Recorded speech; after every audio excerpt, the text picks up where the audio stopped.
occurring in the weeks ahead.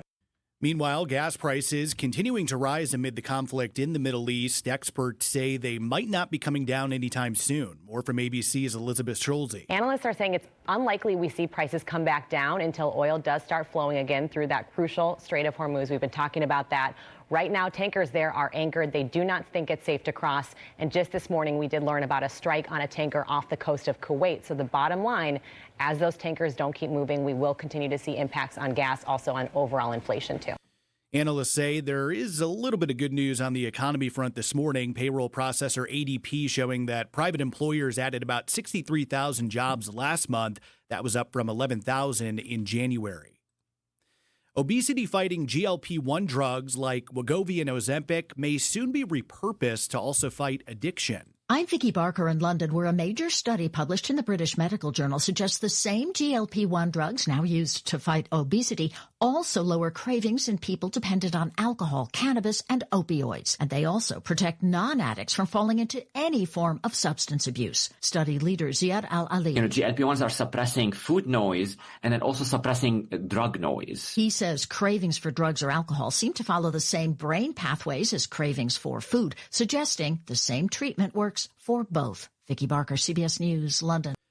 Time for news about your money and the WTMJ Annex Wealth Management market update. Everything in the red, a bit up and down still on the markets here. The Dow is off more than 1% at 48,100. The NASDAQ down about 50 points at 22,750. And the S&P 500 also in the red, down about 40 at 6,830.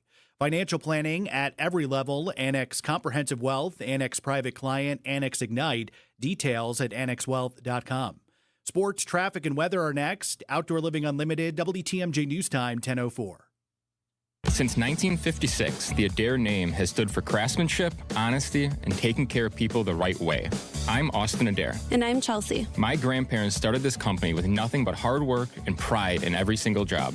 My parents carried that legacy forward, and today, my wife and I are proud to continue it as third generation of Adair Floors and Remodeling. This isn't just a business to us. It is our family name, our reputation, and our promise to you. At Adair Floors and Remodeling, we help homeowners upgrade with confidence. Whether you need luxury vinyl plank, hardwood, carpet, tile, or a full remodel, our team handles everything from design to installation. Quality products, professional crews, clear communication, and results you'll love. That's what 3 generations have built and what we stand behind every single day. Visit Adair Floors and Remodeling today at our large showroom located in Franklin, or give us a call at 414-761-3660 for a free estimate. Adair Floors and Remodeling. 3 generations, 1 standard. So I was talking with another real estate agent who has been in the business even longer than I have, with a couple of other big-name companies. He was talking about how it's tough to compete with us because we have good agents and we charge less commission. And he even said that he lost a few listings to us, and it always bothered him because he realized that he was doing everything that we were doing, but he was charging more. We do charge less, and we do everything that a full-service agency does. Because we are full-service real estate agents. The only difference is we give you our very best commission rate up front. You do pay for what you get. And with Century 21 Benefit Realty for 1.9% on the listing side of your home, with a cap of $19,000 commission on any size home, you can get full-service experienced agents, MLS marketing, professional photos, even virtual walkthroughs, and everything you get from any other big-name agent, all under the umbrella of the Century 21 brand. This is Angela Calais with Century 21 Benefit Realty, benefit-realty.com, where you pay less for full service. Each office is independently owned and operated. Traffic is sponsored by St. Vincent de Paul Thrift Stores. St. Vincent de Paul Thrift Stores. Highway 100 and Layton Avenue in Greenfield. 23rd and Lincoln and 76th and Bradley Road in Milwaukee. Great bargains and a great cause. You're gonna love it. St. Vincent de Paul Thrift Stores. Time for a WTMJ sports update from the Gruber Law Offices. One call, that's all sports desk. 4 straight losses now for the Milwaukee Bucks. The season of up and downs continuing. They fell last night to the Atlanta Hawks, 131-113. We may have to play different guys. We may have to go bigger. Because right now, we're giving up too many points, too easy. Head coach Doc Rivers, last 7 losses as well for the Bucks have all come by more than 18 points. Bucks homestand will continue. They'll be back in action Saturday against the Utah Jazz. Spring training, Brewers losing yesterday to the Cubs 4-1, but Christian Yelich, his first game of the spring, hit a home run. Crew will face the Rockies this afternoon. College basketball season coming to an end for UW Milwaukee. They fell to Detroit 72-64 in the first round of the Horizon League tournament. Marquette just its second win on the road. They beat Providence 78-56. And senior night for Wisconsin, Badgers rolling to a 78-45 victory over Maryland. Badger Sports Updates are sponsored by Siding Unlimited, siding and a whole lot more.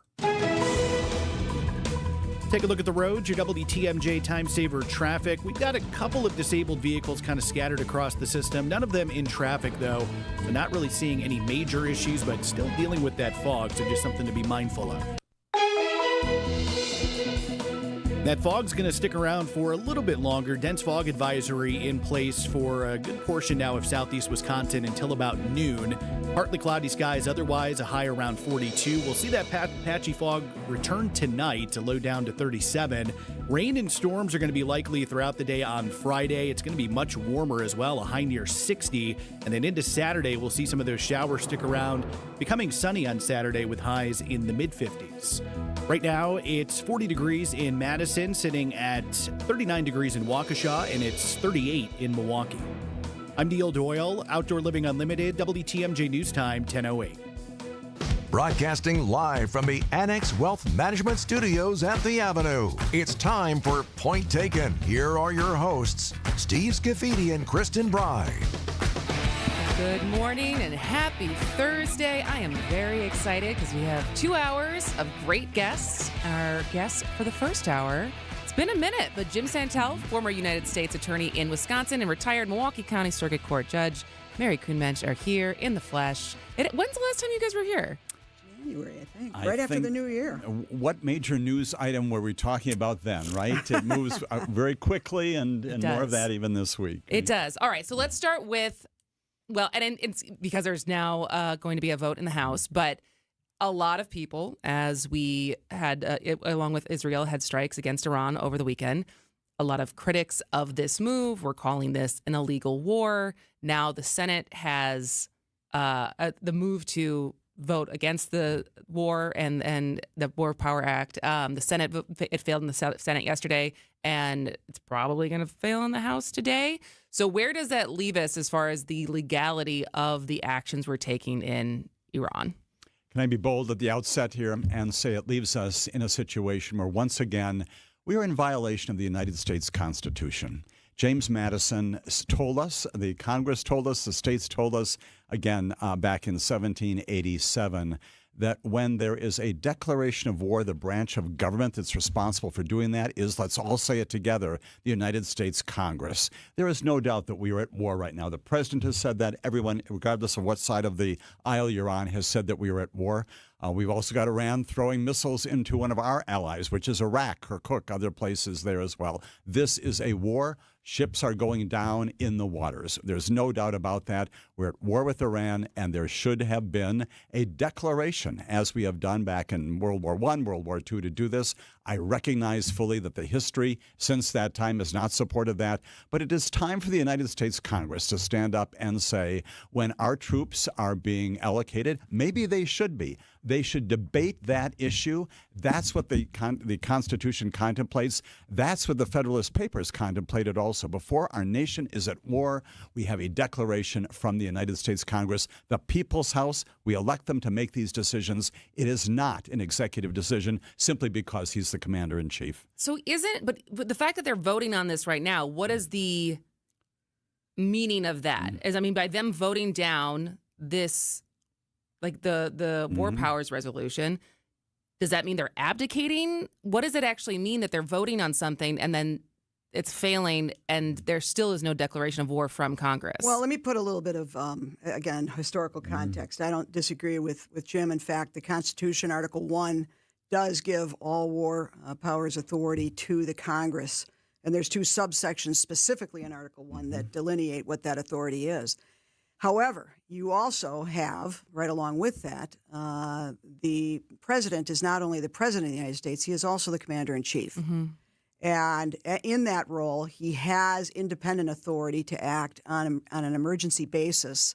And it's that, in that context, what defines an emergency, when is he allowed to go forward without alerting Congress, even the Gang of Eight, as they call it in Congress. That's the House Speaker, Speaker pro tempore, I think, has to be notified, along with members of the some of the international subcommittees in Congress. Long story short, that process has been abused, going all the way back in terms of recent memory, all the way back to President Kennedy in 1960. And he's one of the few presidents that actually, in hindsight, felt that he should have done that, and it would have saved him a huge mess, a political mess, and a disaster militarily, which was anybody old enough would remember it was the Bay of Pigs in 1961. Is that? I think I've got that correct. It was almost instantaneously when he took office. He found himself listening to his military chiefs of staff, along with the CIA, to take a small force along with CIA operatives and invade Cuba at the Bay of Pigs. Unfortunately, to overthrow Castro. Meanwhile, there's over 1 million displaced Cubans who were supporting this act that were in Miami, that had left because they were being basically thrown out or held in prison under Castro's regime from when I think that occurred in 1958. And they were a big influence in this country at that time, urging that Kennedy take that action. So he did it, and it was a disaster. The long and short of it is, fast forward then to he didn't ask for congressional permission to do that, and he said that in hindsight it was a ill-advised plan, and he would never just rely on trusting the military again. And this is from a war hero from World War II. So he realized that you need to have other people that you need to reach, including congressional people, other than just the military when you're exercising your authority as the commander-in-chief. Now you go to the Vietnam War, and you got the reason for escalating our involvement in the Vietnam War with under President Johnson was the Gulf of Tonkin resolution. Mm-hmm. And that allowed him to send additional troops over there. And again, not sending this to Congress to make a decision as to whether or not we should be at war, but simply getting it in under a resolution from Congress that allowed or permitted for him to escalate it without actually a declaration of war. Then you've got other skirmishes from George Bush. President Obama sent troops into Libya without notifying Congress. So in fairness, this crosses party lines. This is something that the presidents who are also the commander-in-chiefs have to make decisions about what they consider to be emergency situations that allow them to act unilaterally. This is not the first time that Congress is being asked to sort of rein that power in. In 1973, what we're debating right now is this War Resolutions Act of 1973 that Congress passed, and that says if you're going to do this and act unilaterally, you have to come before us and ask for this resolution. And if we get granted to you, great, you can continue on. If you don't, you've got 60 to, I think it's 90 days, actually. I think that's being misreported. I reread that resolution, and I believe it gives them 90 days to then withdraw our troops from the area. So that's what's being debated is not the Article 1 powers to declare war, but this 1973 War Resolutions Act, which calls for the president, if he's going to act unilaterally, to still come before the Congress and get a resolution passed and ask for permission to keep going. So there's an old expression, and Jim knows it because a lot of lawyers like to use it when they're in trial. It's better to, if you're a lawyer, to ask for forgiveness than ask for permission. I think that's just like a life motto for a lot of people, isn't it? Right, exactly. And so presidents are not immune from that. And so in fairness to President Trump, the one thing he does have going for him is he also has this other thing that we have in this country. Some people call it morals of convenience, but others say that the ends justify the means. And you've got a lot of people in the international community that are cheering us on, but silently. And you've got even a lot of Democrats who are cheering this on. They're more of the hawkish Democrats. There used to be a hawk part of the Democratic Party. In fact, it was the Democrats that were always known for getting involved in the wars. Here we have a Republican doing it.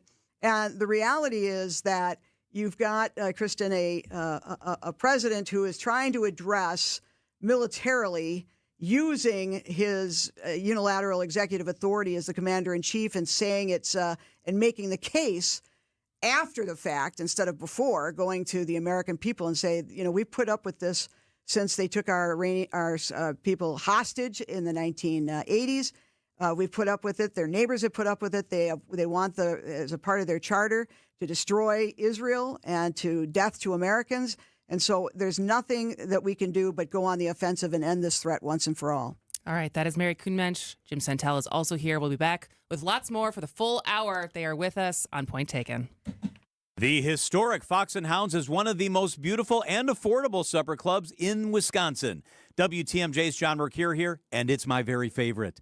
Every night, when you buy one dinner, your second dinner is free. Choice steaks, honey glazed salmon, pan-fried walleye, pasta, seafood, even the steak and lobster. How about ribs? Any entree, dessert, and ice cream drink are all buy one, get one free. Celebrate a birthday, your anniversary, a retirement, or just a quiet dinner with your sweetie and get a free dinner. Have your employee appreciation dinner. How about a wedding reception, rehearsal, or family reunion dinner at the Fox and Hounds? Half of those dinners are free. Right in the heart of the Kettle Moraine Forest, the views are spectacular. The dining rooms are gorgeous. Gift cards make perfect year-round gifts. Everyone loves a free dinner. Google and order online. Your gift cards will arrive shortly. Reserve your corporate or family dinner, wedding shower, or rehearsal dinner today. Half your dinners are free every night at the award-winning Fox and Hounds.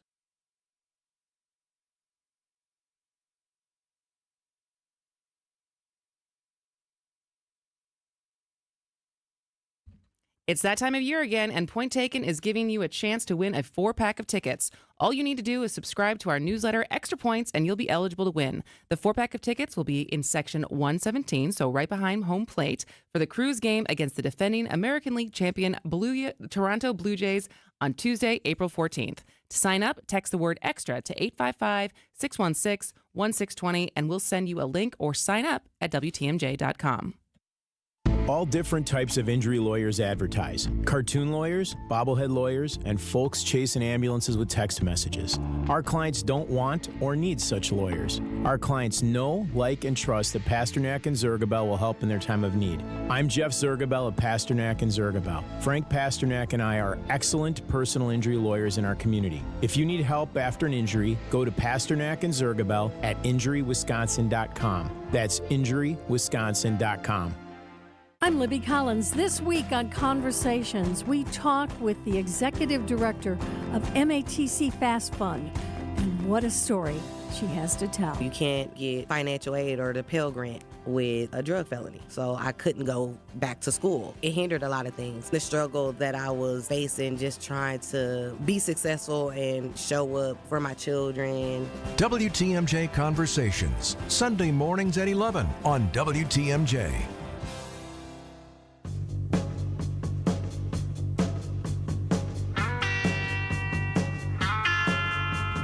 Welcome back to Point Taken. I am Kristen Bry. Steve is out on vacation. We're here with Jim Santel, former United States Attorney and retired Milwaukee County Circuit Court Judge, Mary Kuhnmensch. So quickly, let's just finish. Mary, you had one more point you wanted to make on Interestingly our enough, current Kristen, what I was action. what we were talking about in the break, I think, is noteworthy because again, it's a generational thing. This has been going on historically, as we said, across parties for the last 65 years. But we have a generation now that are in their mid-30s to mid-40s that have in Congress that are former highly decorated military folks, both genders, men and women, both in the Senate and the Congress, who have paid the price of these wars that have not been declared wars by a Congress. And interesting enough, now that they're serving, this generation is serving in the Congress and in the Senate. They're the ones who are most adamant that no, this is a congressional issue. It is nothing but, you can call a rose anything but a rose, but it's still a rose. And this is a war. And that means constitutionally, you're supposed to come before us. And they're the ones that are behind pushing this resolution and saying Congress must authorize this under the 1973 War Powers Act. And they're the ones that are, I think, more highly attuned to it because they're the ones who have made the highest sacrifice most recently in our wars over in Iraq, over in the Middle East, over in Afghanistan. And they've paid the price with their lives, with injuries, and with the pocketbook funding these wars. And so I think it's good that we've got a new generation that is actually kind of referring back to the Constitution.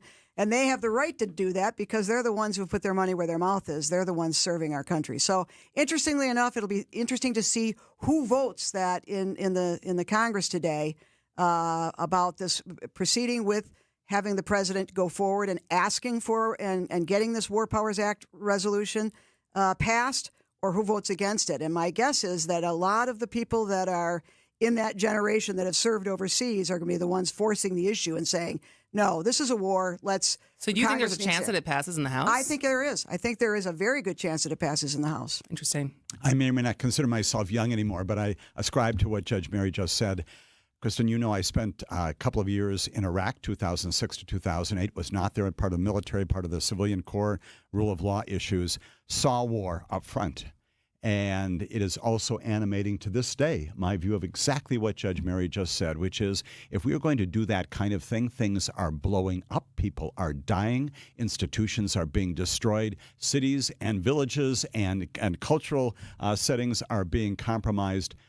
Let's go to the Congress and simply say, let's present what we know, present the information. Is that such a heavy burden to do it overnight, to do it over a couple of days, and have the Congress make that decision based upon the facts that are presented thoughtfully by our military, David Petraeus, other folks like that in the past, and make that decision? You don't have to. It doesn't require a huge amount of time. It does require focus. If we are concerned about the Constitution, this is the time now to begin to reassert the authority that's been there since 1789. All right. Let's take another break quickly. He is Jim Santel and Mary Kuhnmensch. I am Kristen Bry, and this is Point Taken. Grab the dial and crank it up, baby, because Potawatomi Casino Hotel Milwaukee is spinning its Winning Hits collection. Over the next 3 months, you could win a share of over $1 million in prizes. On top of thousands in cash and reward play, you could win one of 3 new Ford vehicles in the grand finale drawings on March 27th. Just play with your rewards card to earn entries. Press play on the Winning Hits collection, only at Potawatomi. More info online. Must be 21 and a rewards member to play. Stop in for savings this week at Fleet Farm that'll help put winter in your rear view. Get a free $25 gift card with the purchase of $100 in Columbia, Dickies, Under Armour, or Wrangler clothing. Fire up the flavor with Griller's Gold Barbecue Pellets for just $8.99 a bag. And buy 3, get 1 free on Cooper or Goodyear tires with our complete installation package and Resolute road hazard policy. Don't miss these limited time deals, only at Fleet Farm. And for even more, go to fleetfarm.com. Recalculating route. Estimated arrival time. Never. For people with nasal congestion, snoring, or sleep apnea, finding a solution feels like a never-ending road trip. First stop, my primary doctor. Then the pharmacy. Then a sleep specialist. Then an ENT. What if there was just one destination for all your problems? Welcome to Advent, Milwaukee's one-stop solution for nasal congestion, snoring, and sleep apnea for over 20 years. Unlike many other practices, we focus exclusively on these conditions, so you get comprehensive care in one location. Over 95% of patients with severe nasal breathing issues report improvement. Plus, most insurance is accepted for our effective 20-minute in-office treatments. You have arrived at Clear Breathing.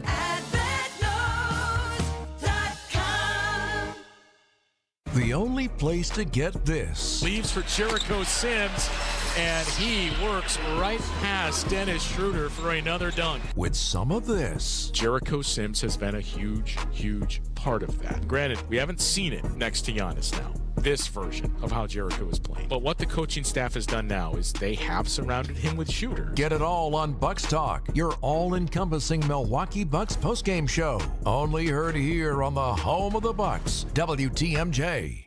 Hey, this is WTMJ Steve Scaffidi. Have you listened to WTMJ Outdoors yet? Well, what are you waiting for? Every Saturday at 2 right here on 620 WTMJ. Stories of the outdoors in Wisconsin and beyond as we celebrate everything in recreation. This week, we talk a great event. Open Season Sportsman's Expo coming up in the Dells. We talked about ATVs, UTVs, and snowmobiling. Big thing in Wisconsin. We wrapped it up with a great conversation about maple syrup production in this great state of Wisconsin. It's WTMJ Outdoors, presented by Outdoor Living Unlimited.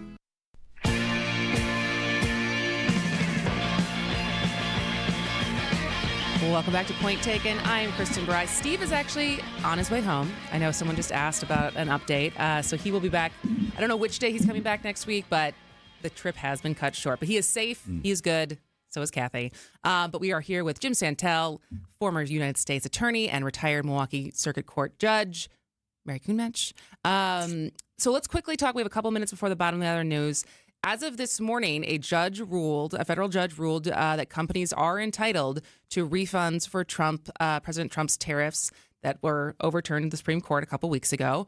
And so is that it? Like, now that there is a does this get appealed even higher? Is this the final straw?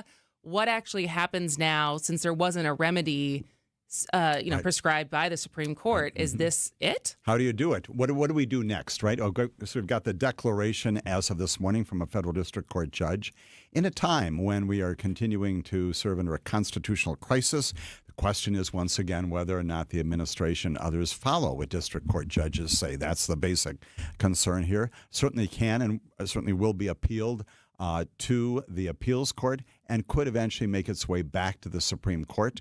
All of that takes time. All of that takes a lot of lawyering, a lot of submissions to the courts along the way.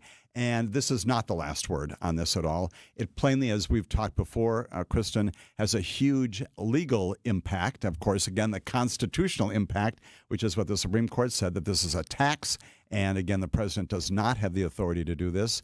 The second portion is the big one, arguably the economic consequence. Mm-hmm.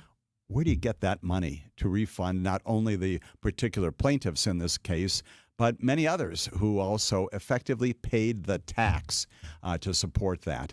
I'm not an economist. I don't know what the answer to that is. But at some point, there's got to be a remedy identified if indeed, ultimately, the Supreme Court says, yes, indeed, you're entitled to recoup some of the things that you passed on to your consumers here.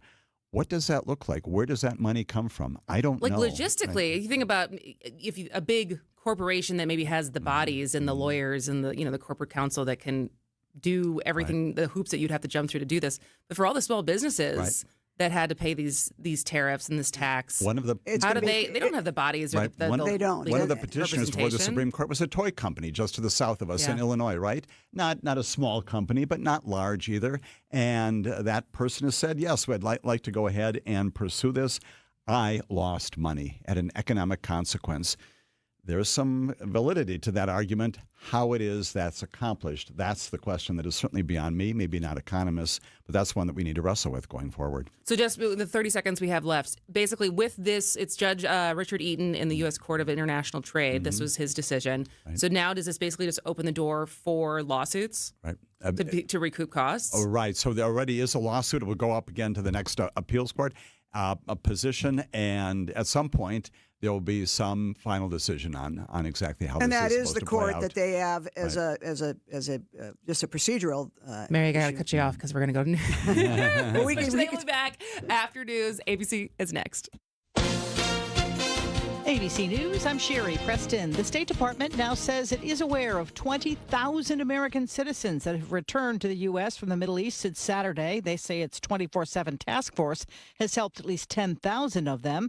Thousands, however, are still there. One flight chartered by the State Department with Americans on board expected to land in the U.S. today. In Iran, the search for a new supreme leader is reportedly entering its final stages this morning. ABC's Marcus Moore is in Doha. That process still underway, and we know that it involves a council of more than 80 members who deliberate and discuss. And while there have been some names floated out as potential frontrunners, including Ayatollah Khamenei's son, there still has not been a decision on a new leader.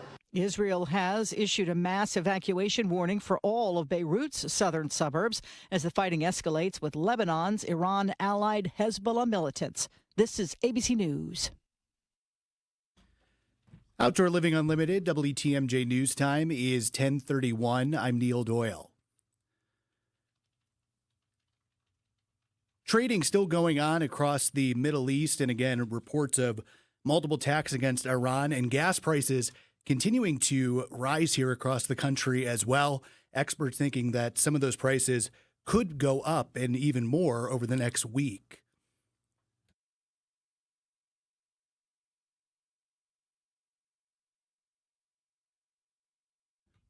Pardon me, sorry about that. A man from Greenfield shot and killed by law enforcement in Texas after fleeing a U.S. Border Patrol checkpoint. It happened Wednesday about 90 miles southeast of El Paso. Texas Department of Public Safety says 33-year-old James McMillan took off from that checkpoint after a drug alert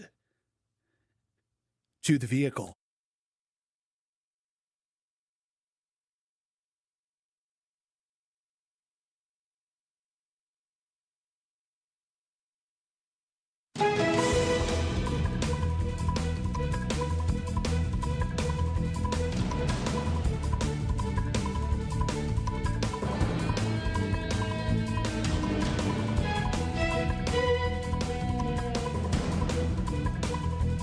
Let's take a look at your WTMJ Time Saver traffic. I apologize about that.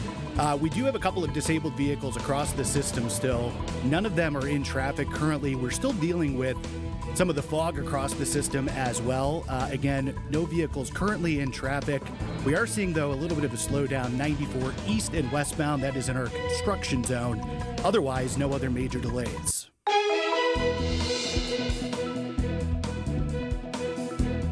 Let's take a look at your WTMJ forecast. We still are under a dense fog advisory. That is for most of southeast Wisconsin. And again, that is going to go until about noon today. That is for Milwaukee, Waukesha, Racine, and Walworth counties. Partly cloudy to mostly cloudy otherwise throughout the rest of the afternoon. We'll see a high near 42 degrees.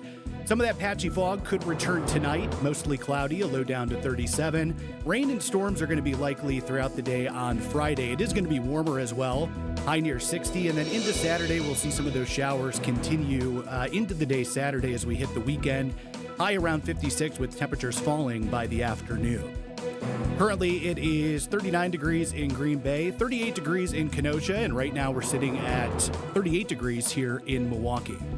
I'm Neil Doyle, Outdoor Living Unlimited, WTMJ News Time, 1034. Why do we have so many successful, long-term clients that started out with less than half of what they now invest in advertising?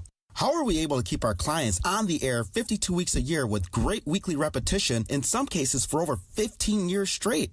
Well, it's because our volume gets us access to rates that business owners can't get on their own. It's because repetition works, our buying style is efficient, and our messages sell. Go to Anderson-Smith.com because we help small business advertisers get better results. The arena we work in is where the rubber meets the road. If we don't get results, we're gone. Because with small business advertisers, any ad dollar spent counts. How many agencies can say they've kept small, locally owned businesses advertising 52 weeks a year for over a decade straight? How many have made shoestring budgets grow by over 1,000%? We can because we get results. Go to Anderson-Smith.com, hit the Contact Us button, email me, and I'll call you in short order because it's time we grew your business. Identity thieves use a lot of tricks to get your personal information. They create fake giveaways, offer something in exchange for your data, and send misleading messages asking you to verify your information or pay an urgent bill. Protect yourself from identity theft with security freezes and monitoring your credit reports regularly.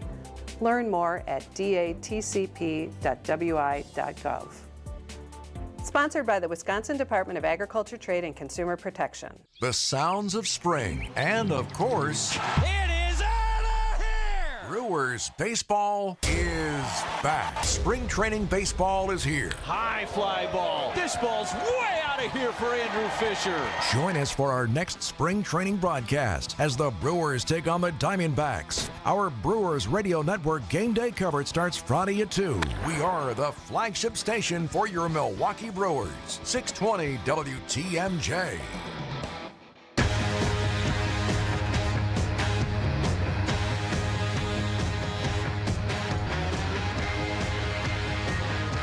Welcome back to Point Taken. I'm Kristen Bry. We are here with Jim Santel and Mary Kuhnmensch, continuing our conversation, getting caught up on legal issues of the day. And I've been wanting to talk about this, but there's just always so much news. But last week, Netflix dropped out of the bidding war for Warner Brothers, which includes HBO, CNN, and now the only company left that is still trying to purchase it is Paramount.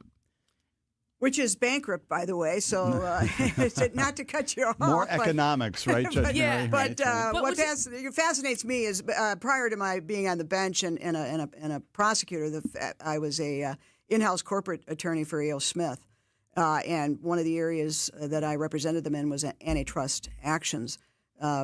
Monopolies, A.O. Smith was attempting to purchase some other water heater companies. So that's my background in terms of areas of prosecution and knowledge.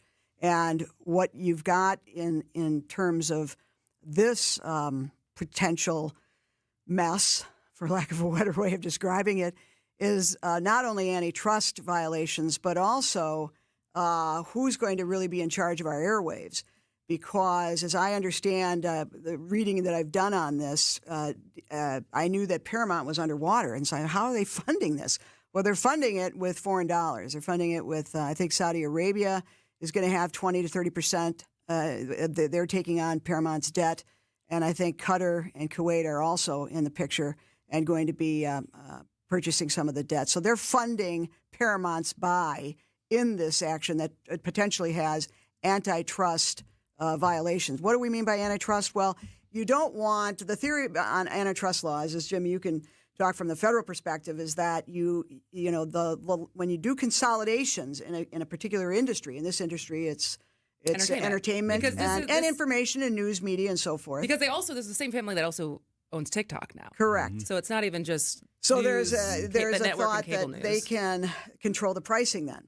And competition is a good thing, right? That goes back to the very start of those laws. Exactly. Jim's right. The competition is a good thing. And so you want to, the Justice Department, the FCC, all sorts of other parts of the government have to, in terms of their regulation of this industry, review it and pass, and it has to pass muster that it's not going to result, this consolidation and monopoly is not going to result in a monopoly, which then gives them carte blanche to raise pricing across the board. It alleviates competition. And that's never usually good in any industry for consumers. So that even if the Justice Department or the FCC's lawyers do not want to, under this administration, do this because they want this thing to go forward, every state attorney general has the right and has their own antitrust laws. Wisconsin, we have our own antitrust laws. California, Massachusetts, Louisiana, Alabama, you name it. Every state has the right to enforce their own, to protect their citizens, their consumers.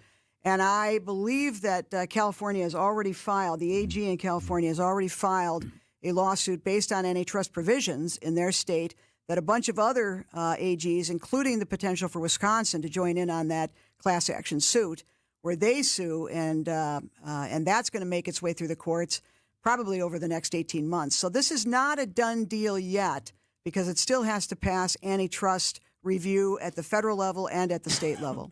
And that's because we want to make sure that any consolidation in any industry doesn't result in a negative for consumers in terms of pricing or economics. Well, and is this, looking at, because I think this is something that people point to a lot, there's basically 5 companies that own all of our media now, right? Correct. Or not all of it, but a huge portion of it, right? Well over 80%. And so would this deal secure Paramount and Skydance owning that much more than a Disney and some of the other major conglomerates under this? Sure. Because we've let this happen to a certain extent, Right. that all of these companies continue to be acquired or merge because entertainment is in trouble, right? Like there is, I heard Kara Swisher talk about this as far as like they have to acquire these companies and they have to merge because they're not big enough to survive. Right. Yeah. And Kristen and Mary, you've just identified what the questions are inside the antitrust division at Maine Justice.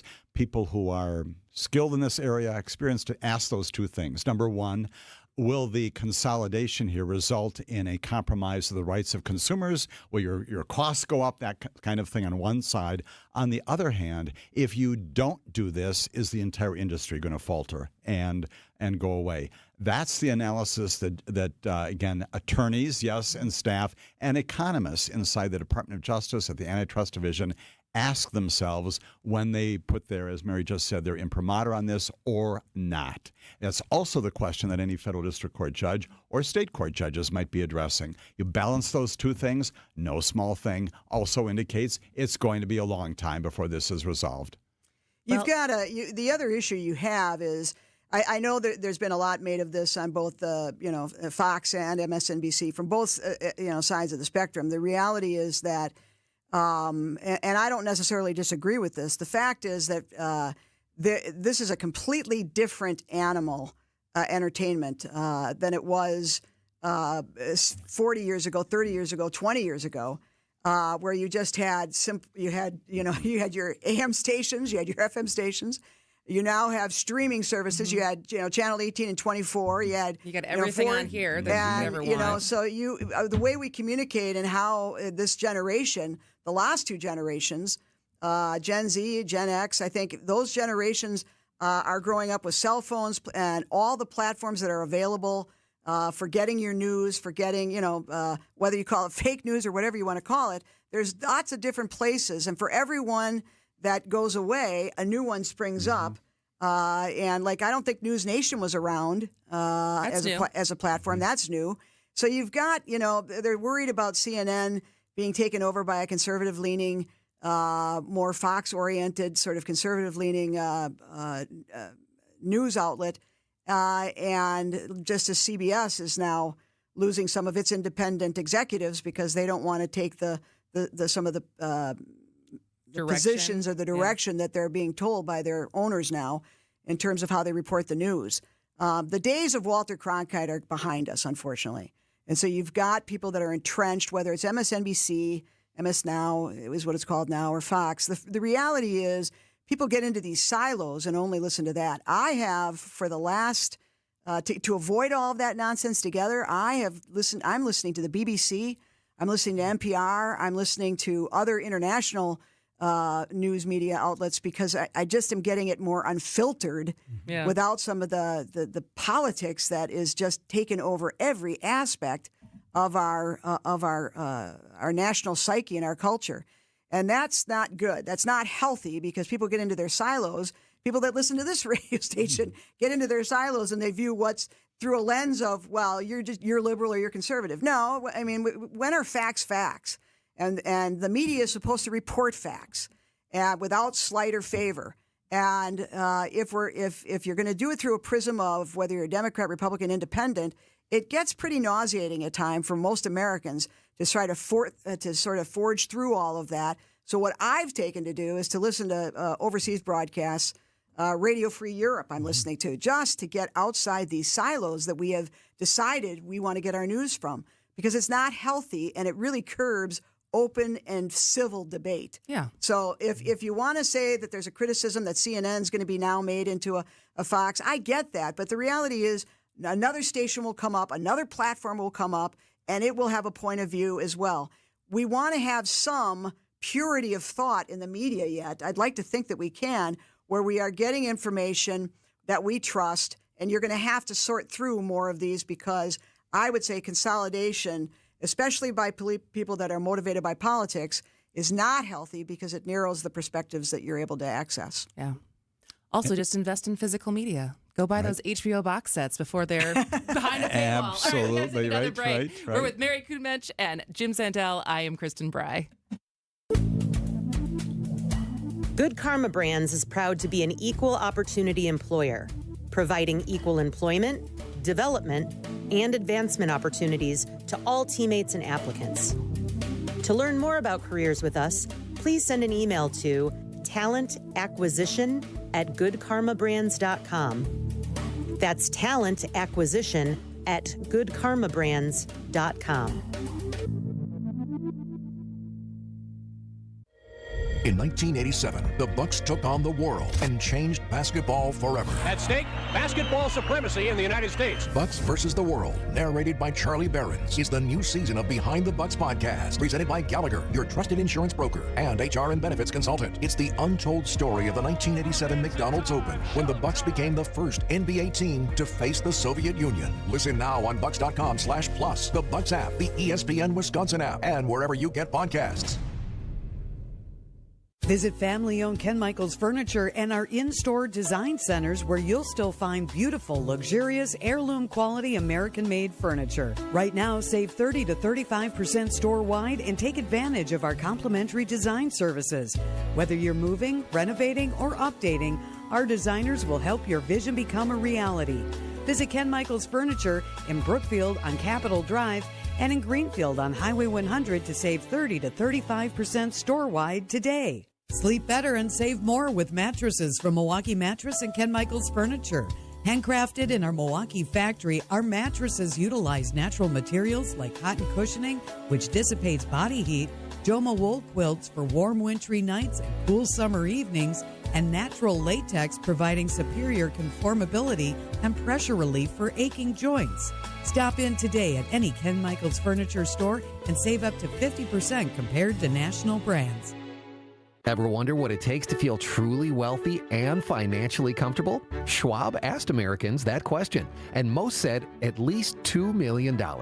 But here's the thing, your number might be different. And that makes sense because your dreams, travel, retirement, and the legacy you want to leave are unique to you. That's why you need advice that's just as personal. The team at Annex Wealth Management is ready to listen and help you build a plan that fits your life. Click the Get Started button at annexwealth.com. Wisconsin's Midday News with Greg Matzik and Jessica Ty is taking you courtside. Powered by Pella Windows and Doors of Wisconsin. Butts Insiders is your inside look at player updates, game previews, and exclusive analysis with special guests all season long. I think after the game, he had 3 words to say: I get buckets. Tune in every Thursday at 12:35, only on Wisconsin's Midday News. For the win! It's good! Buy one pizza today, get a second pizza free at the amazing Mine Shaft restaurant in Hartford and in Oshkosh. Don't cook, don't even think about it. You don't need to clean up either. Call, order, and pick up shortly, or just walk in for your free Thursday pizza, mineshaftrestaurant.com.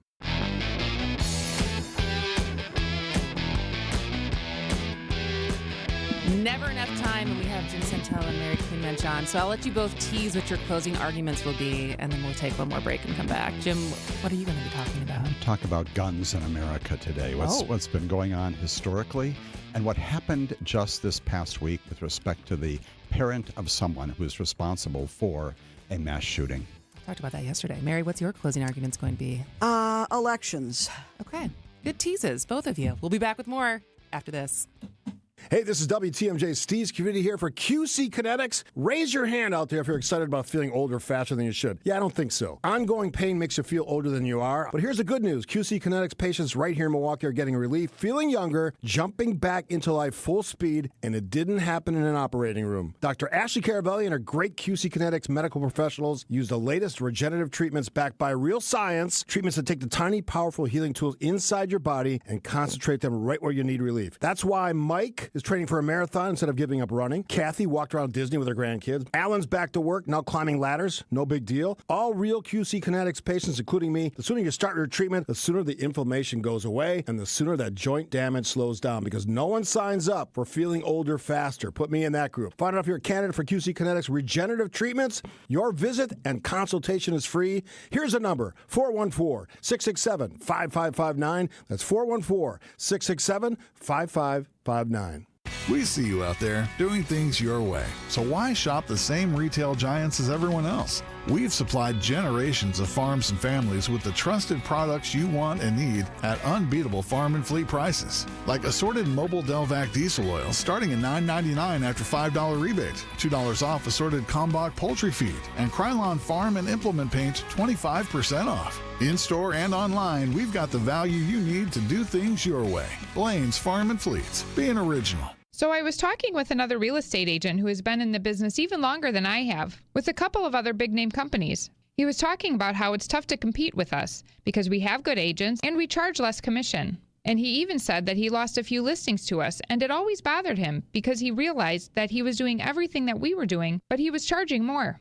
We do charge less, and we do everything that a full-service agency does. Because we are full-service real estate agents. The only difference is we give you our very best commission rate up front. You do pay for what you get. And with Century 21 Benefit Realty for 1.9% on the listing side of your home, with a cap of $19,000 commission on any size home, you can get full-service experienced agents, MLS marketing, professional photos, even virtual walkthroughs, and everything you get from any other big-name agent, all under the umbrella of the Century 21 brand.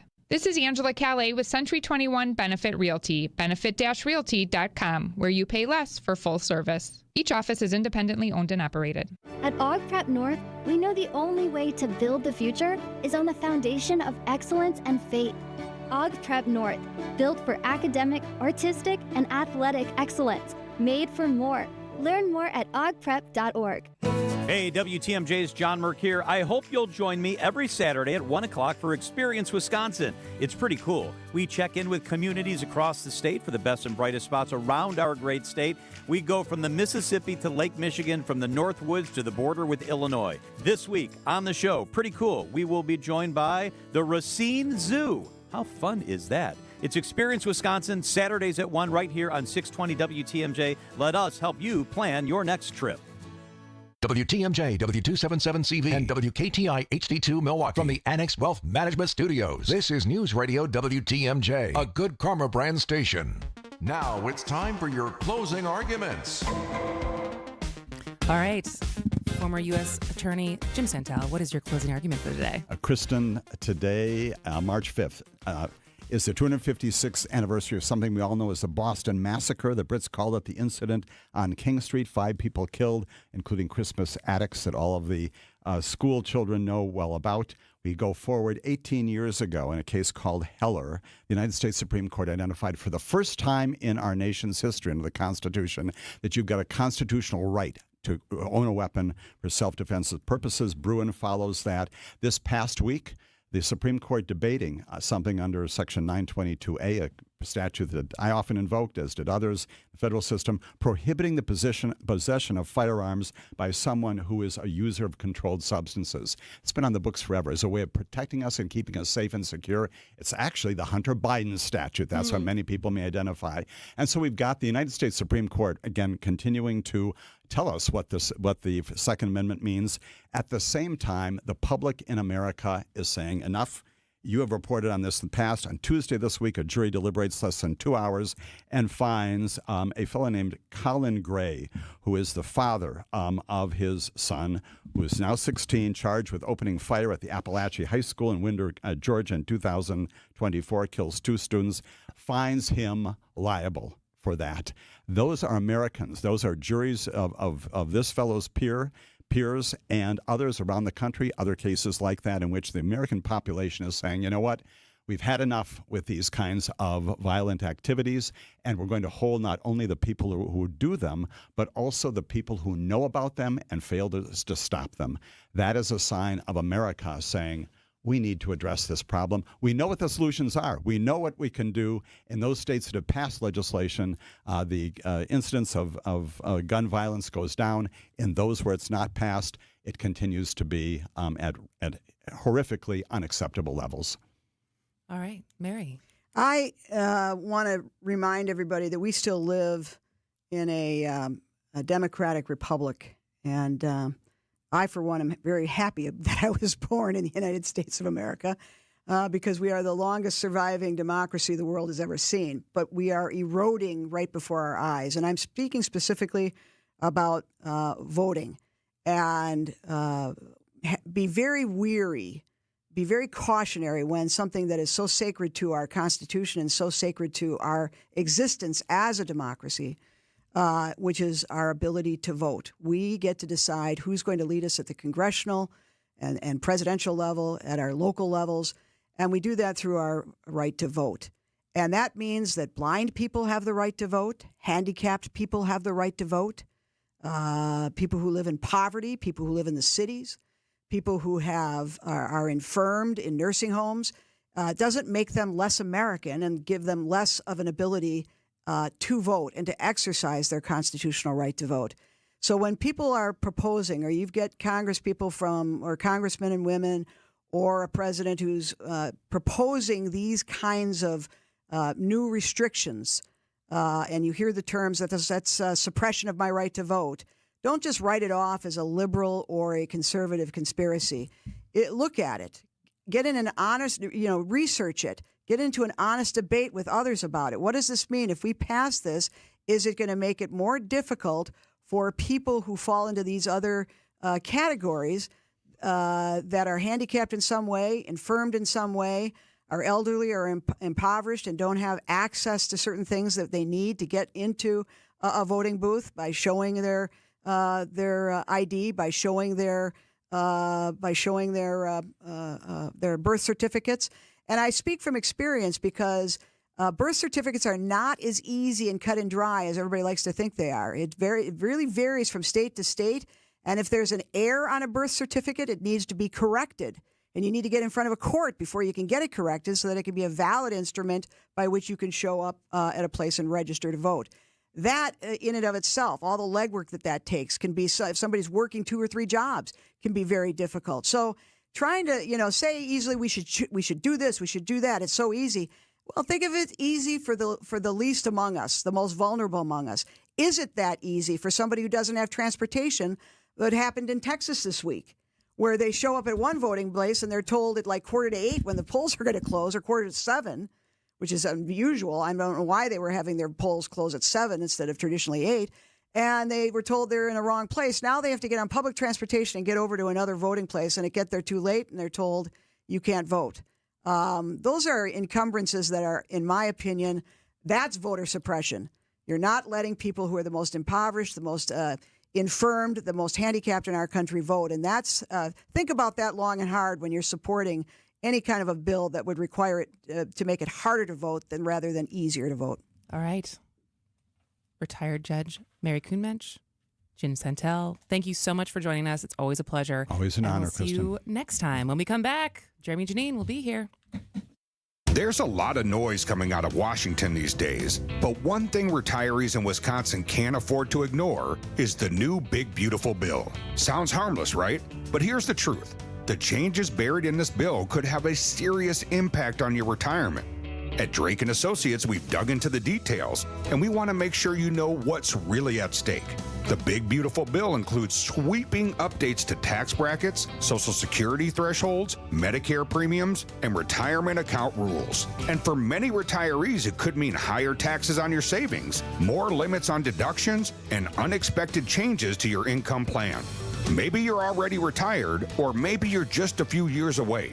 Either way, what you don't know could cost you thousands. That's why we're offering Wisconsin residents a free educational guide to help you understand how the new bill may impact retirees and questions to discuss with your trusted financial advisor. Just text the word tax to 414-897-9522. That's tax, T-A-X, to 414-897-9522. You'll get immediate access to expert insights from the team at Drake & Associates, retirement planners who have been serving Wisconsin for over 20 years. We focus on tax-efficient retirement planning, helping you keep more of your money, avoiding surprises, and staying ahead of the curve no matter what Congress throws your way. So before the Big Beautiful Bill takes a bite out of your hard-earned savings, let's make sure your plan is designed to help prepare for uncertainty. Text TAX to 414-897-9522. That's TAX to 414-897-9522. Drake & Associates, helping build retirement confidence right here in Wisconsin. Drake & Associates LLC is an independent investment advisory firm that offers a variety of different investment vehicles. This commercial is provided for informational purposes only and should not be construed as individual investment advice. Drake & Associates LLC does not provide legal or tax advice. Past performance is not indicative of future performance. Wisconsin weather doesn't wait, and neither should you. At Pella Windows and Doors of Wisconsin, we make upgrading your home simple. Right now, order today and get 0% interest until 2032. You heard me right. 0% interest all the way until 2032. Upgrade your windows and doors now and pay over time without paying interest. With our 10-year limited warranty, you can feel confident in your investment. Schedule your free in-home consultation today at PellaWI.com. Certain restrictions apply. It's 3/31/2026. Nothing makes a gathering great like Eggland's Best Eggs. They're just so delicious with better nutrition, too. For us, it's eggs any style as long as they're the best. Eggland's Best. The place you want to go, Lynch McWanago. Nobody sells for less than Lynch. Breaking news as it happens. Stay up to date with your trusted and relevant source in news, sports, traffic, and weather. We are Wisconsin's radio station. News Radio 620, WTMJ, Milwaukee.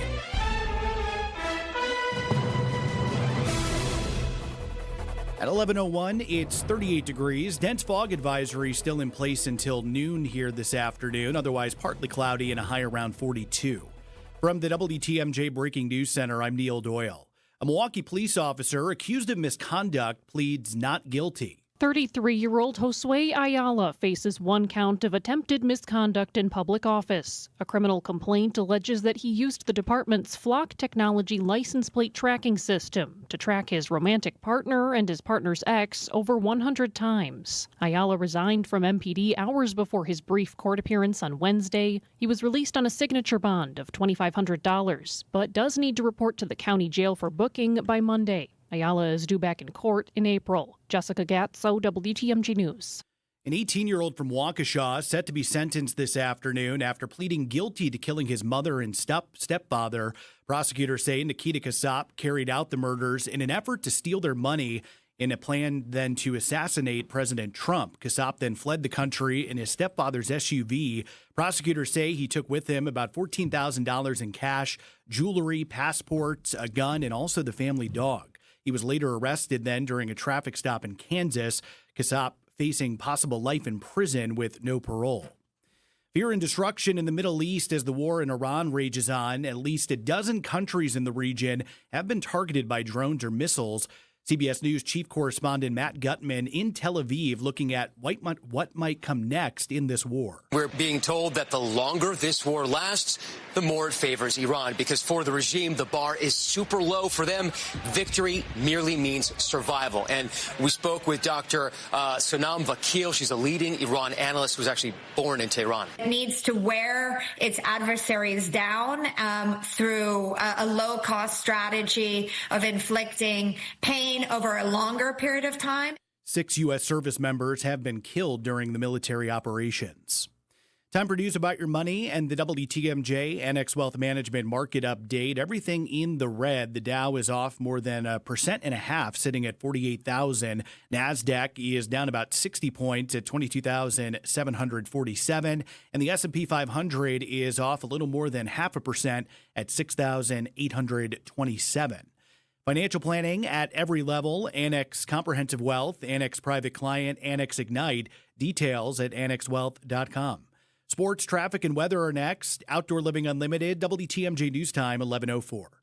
We'll make your ads potent, memorable, and effective. Whether it's radio, TV, billboards, or digital, our understanding of the market and long-standing relationships are unmatched. Anderson Smith represents a substantial amount of advertising billing, which will benefit you in getting much more for your ad dollar. Our compensation model is designed to make it affordable for businesses like yours to use us. And we hold on to our clients because what we do works, and they trust us. Anderson-Smith.com. We help small business advertisers get better results. Too many times was I told, just go out there and sell something. Too many times did an advertiser buy just one package only to be disappointed. I'll give it a try, they said.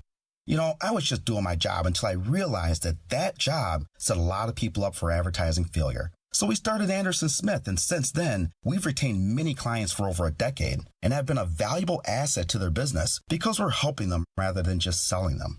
Anderson-Smith.com. We help small business advertisers get better results. Struggling to provide for your family is a real thing, like having to choose between feeding them a warm meal or paying the utility bill. These are the choices many Milwaukee residents are faced with, which is why they turn to St. Vincent de Paul Society's meal program for help. Our meal program has been a consistent resource for those in need for over 42 years. Nutritious meals, warm showers, and clean clothes, all in a safe, family-friendly environment. Our mission is clear, and that's to help you break the cycle of poverty by connecting you with life-changing community and educational resources. Last year, we provided $2.2 million in goods and services, plus 57,000 warm meals. If you or anyone you know needs a warm evening meal, you can find us at Harambe Kitchen 5 nights a week on the northeast side of Milwaukee in the basement of All People's Church. And at Crossroads Kitchen on the south side of Milwaukee 6 nights a week on 9th and Madison. As always, we're grateful for community members and volunteers who help us help you. To learn more, visit svdpmilw.org.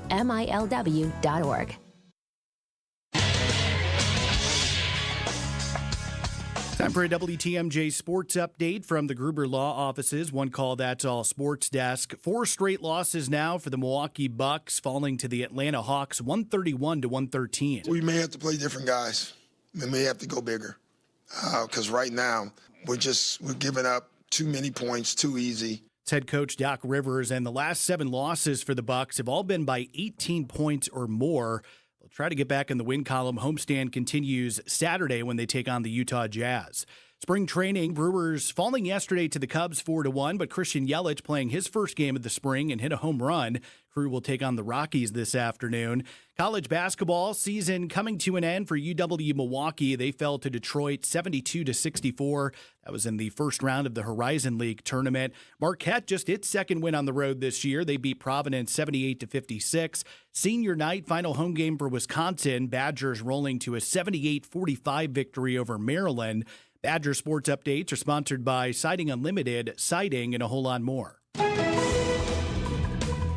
take a look at the roads. Your WTMJ Time Saver traffic. Really no major issues. We're still dealing with the fog, so that's really our only concern, but a couple of disabled vehicles, none of them really causing any traffic problems, so that's a good sign. We are seeing some typical slowdowns. 94, this is westbound in part of our construction zone there near the stadium. Otherwise, everything else, smooth sailing. Again, that dense fog advisory still in effect for a good portion of southeast Wisconsin until noon, so just a little less than an hour or so. Otherwise, cloudy skies today, a high around 42. We'll see that patchy fog return tonight, a low down to 37. Into Friday, we are going to see rain and storms likely throughout the day, much warmer as well, a high near 60 degrees. And then into the weekend, we could see those showers linger early Saturday. Otherwise sunny, highs in the mid-50s, mostly sunny on Sunday with a high near 58. Right now, it's 41 degrees in Madison, sitting at 42 in Waukesha, and it's 39 degrees in Milwaukee. I'm Neil Doyle, Outdoor Living Unlimited, WTMJ News Time, 11:08. 11 o'clock on a Thursday means it's time for a full hour of city stories with urban Milwaukee president Jeremy Janine on Point Taken.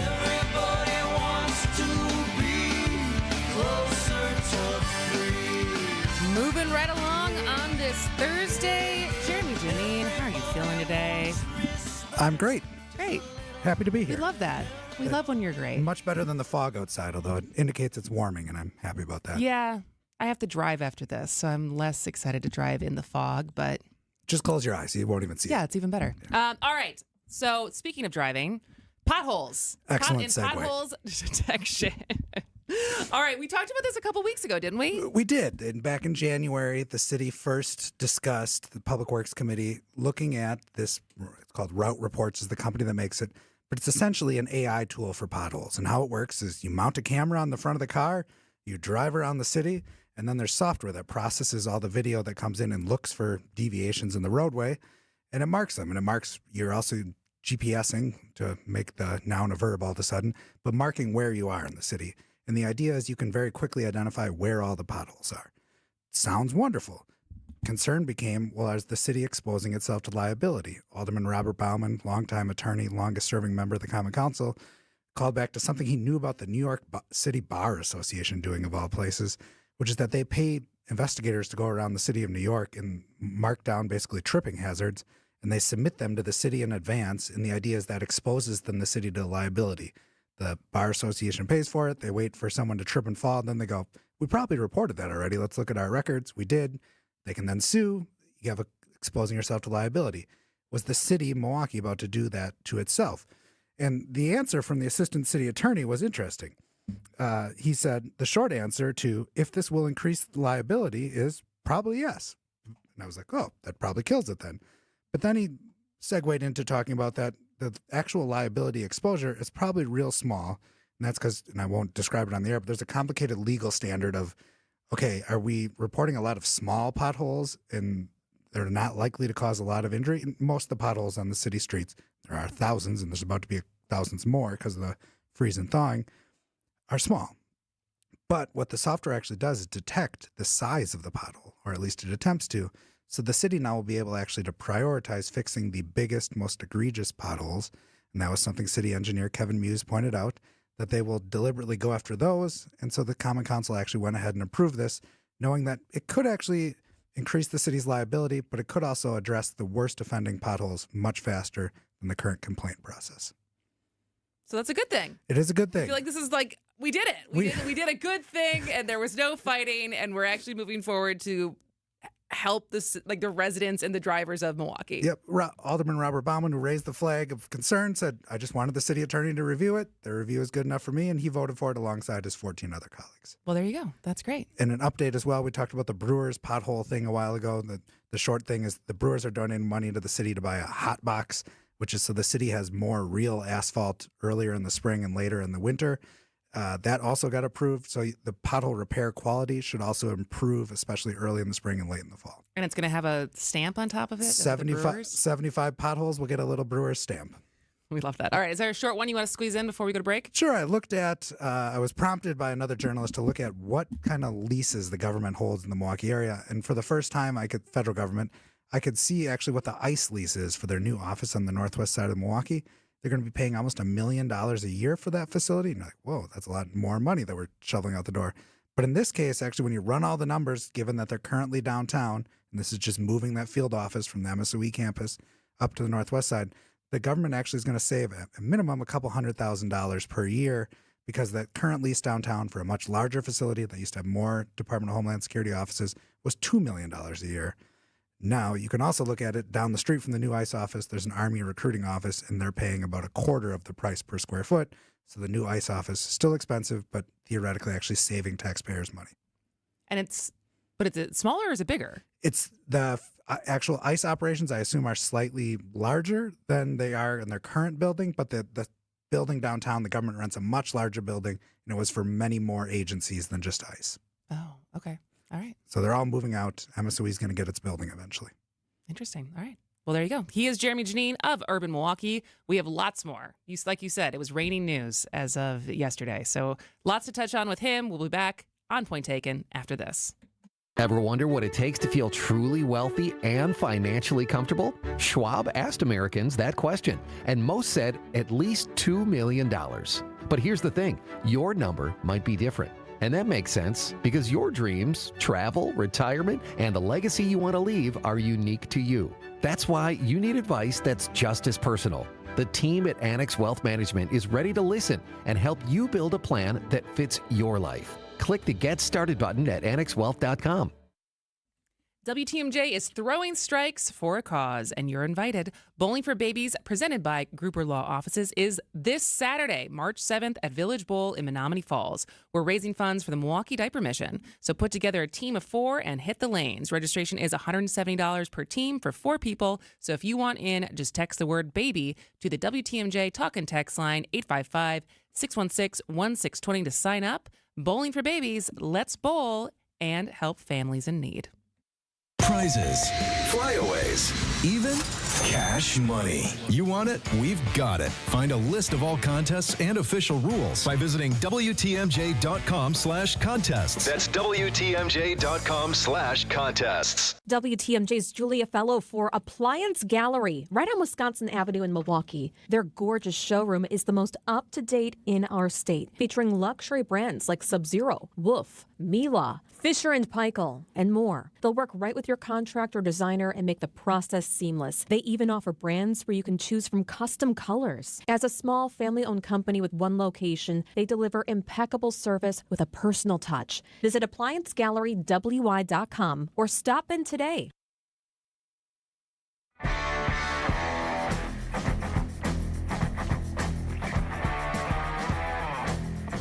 Welcome back to Point Taken. I am Kristen Bry here with Jeremy Janine of Urban Milwaukee. I'll do my best Steve impression. Where's that tchotchke store? Well done. It's on the corner of Milwaukee and Mason, 755 North Milwaukee Street, Urban Milwaukee the store, and urbanmilwaukeethestore.com for you online shoppers. Ooh. How many? Where do you have more sales, online or in person? Oh, in person. That's what I thought. We're very big with tourists that are out and about walking around the city, and now that it's warming up, they're starting to do that more. We love that. All right, where are we going next? Let's stay on the northwest side. Neighbors oppose affordable housing development. I think my comments to you on our list of articles, I suggested I'm seeing a pattern here, and I'll get to it in a minute. There was a development called Northridge Lakes. So Northridge Mall, then across 76th Street, there was what the Cole family, that's of Herb Cole fame and Cole's Department of Grocery Stores, they envisioned 20,000 units, and only about 500 got built. But 20,000 units would be like the biggest housing development in Milwaukee history by far.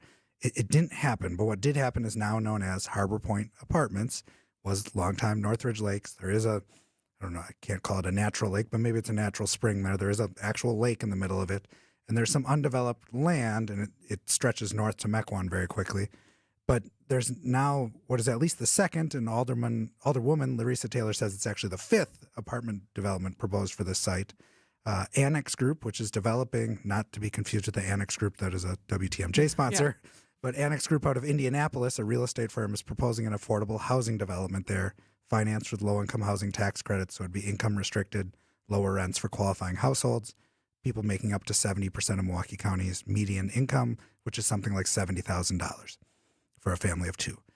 They propose about 200 units, 4-story building, very much in line with the other kind of the scale of the other buildings in the area. And Alderwoman Taylor held a neighborhood meeting, and she says people were very, very opposed to it. And she brought that forward to this advisory council on Wednesday morning, and said, hey, she didn't say what her stance is, but she said, and the neighbors are really opposed to this. So advisory council panics and goes, no. Just to clarify, what is the socioeconomic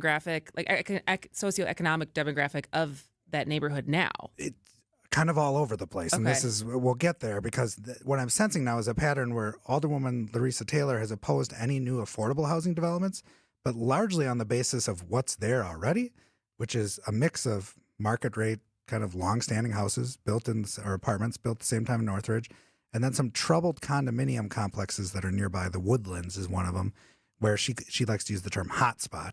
And she did this to oppose a development by Royal Capital Group for Swan and Good Hope. I think I'd have to look at the exact, but nearby on the west side of Northridge.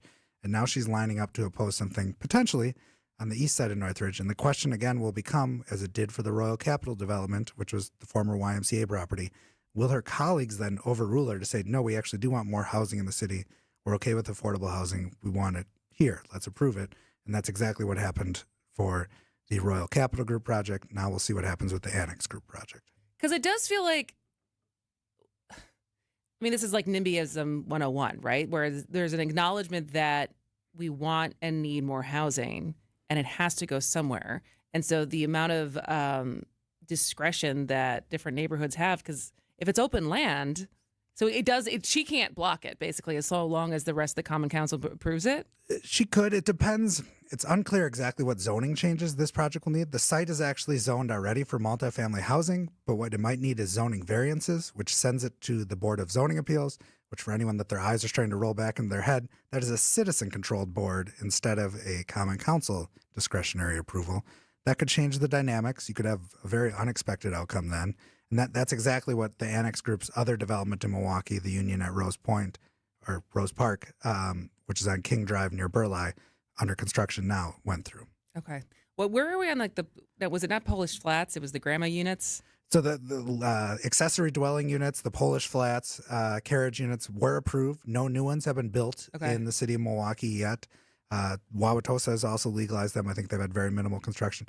It's still a complicated thing. Montavious Jones, who's the person watching this closely, big involvement in the real estate community, is trying to get some technical things changed. Like you need to put in, if you built a carriage unit behind your house, you need to get an entire separate water line put in. Well, that adds $10,000 minimum plus in cost of the project. So could you just daisy chain it off your existing water line into your house, which is how they used to be built? Interesting. Okay. All right. He is Jeremy Janine. We'll be back with more after this. Hey, it's WTMJ Steve Scafidi for Advent. I had snoring issues, right? Kept my wife, Kathy, up many nights, too many nights. Probably woke myself up a lot more than I realized. Poor sleep, tossing and turning, tired mornings. Kristen would say grouchy mornings on the radio. But I did something about it, which is me, action plan guy. I went to Advent as a customer and a client, 30-minute visit. They walked me through my issues, answered my questions, added a really simple sleep study at home, determined my problem, sinuses, nasal passage in my breathing triangle. After a short procedure, 20 minutes, 25 minutes, breathing better than ever, 5.5 years ago. Now I sleep through the whole night. That's worth the price of admission. If you struggle like I used to, take the time to see how Advent can help you. To find out how breathing well and sleeping well can make your nights better, go to adventknows.com. Adventknows.com. Schedule an appointment today because Advent knows when you breathe well, you live better. Wesley Financial Group is not a law firm. Ask yourself this question. Is it really worth holding on to that timeshare that you know you need to get rid of? Here's the truth. The average maintenance fee just went up over 17%. That could have been 117%, and there's nothing you can do about it. When you buy a timeshare, you give them a blank check for annual maintenance and assessment fees. I'm Chuck McDowell, founder of Wesley Financial Group. For 15 years, I've helped over 50,000 families cancel their timeshare. Not sell it, not transfer it, cancel it. Did you buy a timeshare because they told you it was a great investment and your maintenance fees would never go up? That's a lie. Are you ready to get rid of your timeshare once and for all? Simply call us and I'll send you our timeshare exit kit that explains all your options for cancellation. Call Wesley now for your timeshare exit kit. 800-979-3535. That's 800-979-3535. 800-979-3535. Save big on everything for your next project when you shop at Menards. Update your living spaces with new flooring. Mohawk laminate floors are durable and easy to install, making them perfect for active households. Enjoy the look and feel of wood flooring with Mohawk Inspirations waterproof laminate flooring on sale now through March 8th. Plus, check out our weekly flyer on menards.com for more great deals happening this week. Save big money at Menards.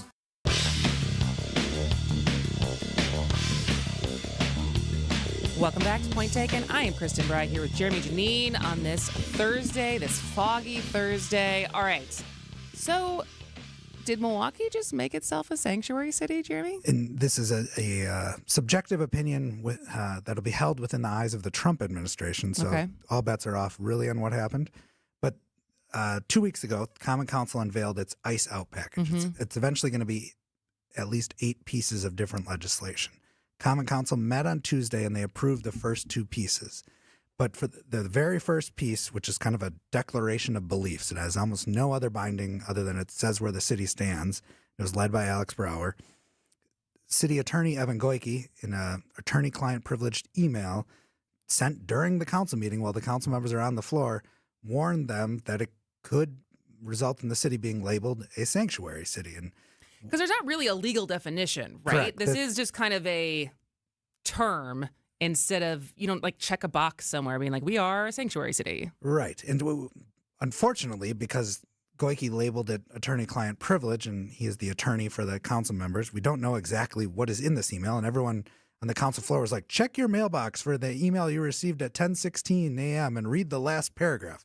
I don't know exactly what's in that last paragraph, other than it was very clear that he warned certain language in Alex Brower's resolution, which calls for abolishing ICE and says the city is welcoming to immigrants, among many other things, has drawn Goike's concern, hypothetical concern. He's not saying don't approve it, just know this could be a ramification that the Trump administration could label you a sanctuary city.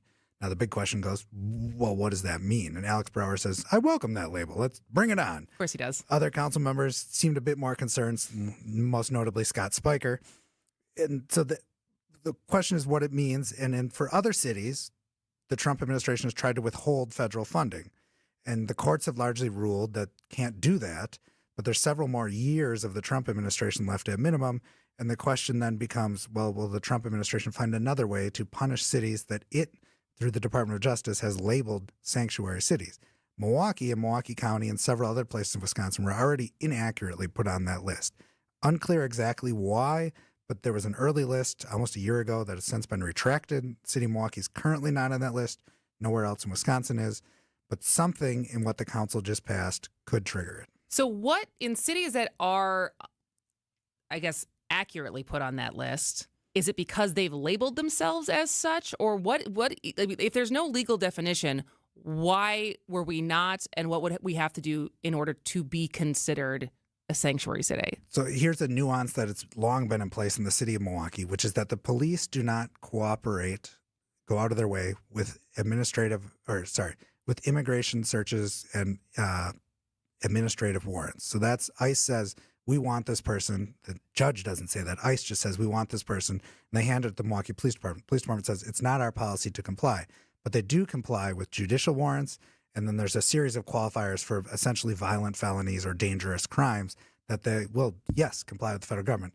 A number of sanctuary cities don't comply under any circumstance. Under any circumstance, okay. So Milwaukee has kind of the guardrail there of, we don't do the IOU, but we do, if the judge signs it, we're for sure going to comply. Because I was always under the impression that it was more about, you want people to come into court. You don't want people to completely avoid the systems that are in place because they think anywhere they go, they could be a target. And so that they're here, but they're kind of hiding in the shadows. And so I thought it was more of a deprioritization of someone's immigration status when they're working inside of the system. So is that the wrong interpretation? That is an interpretation. It's because there's no exact definition. Yeah, okay. Yes, that is all part of the consideration of you theoretically want people to come to court. So you don't try and scarlet letter them every single step of the way. Got it. Okay. So did that put a pause on the vote? No. So the council did end up unanimously approving it, although they debated it for more than a half hour. They also approved another largely symbolic measure asking the police department to always defend citizens of the city of Milwaukee.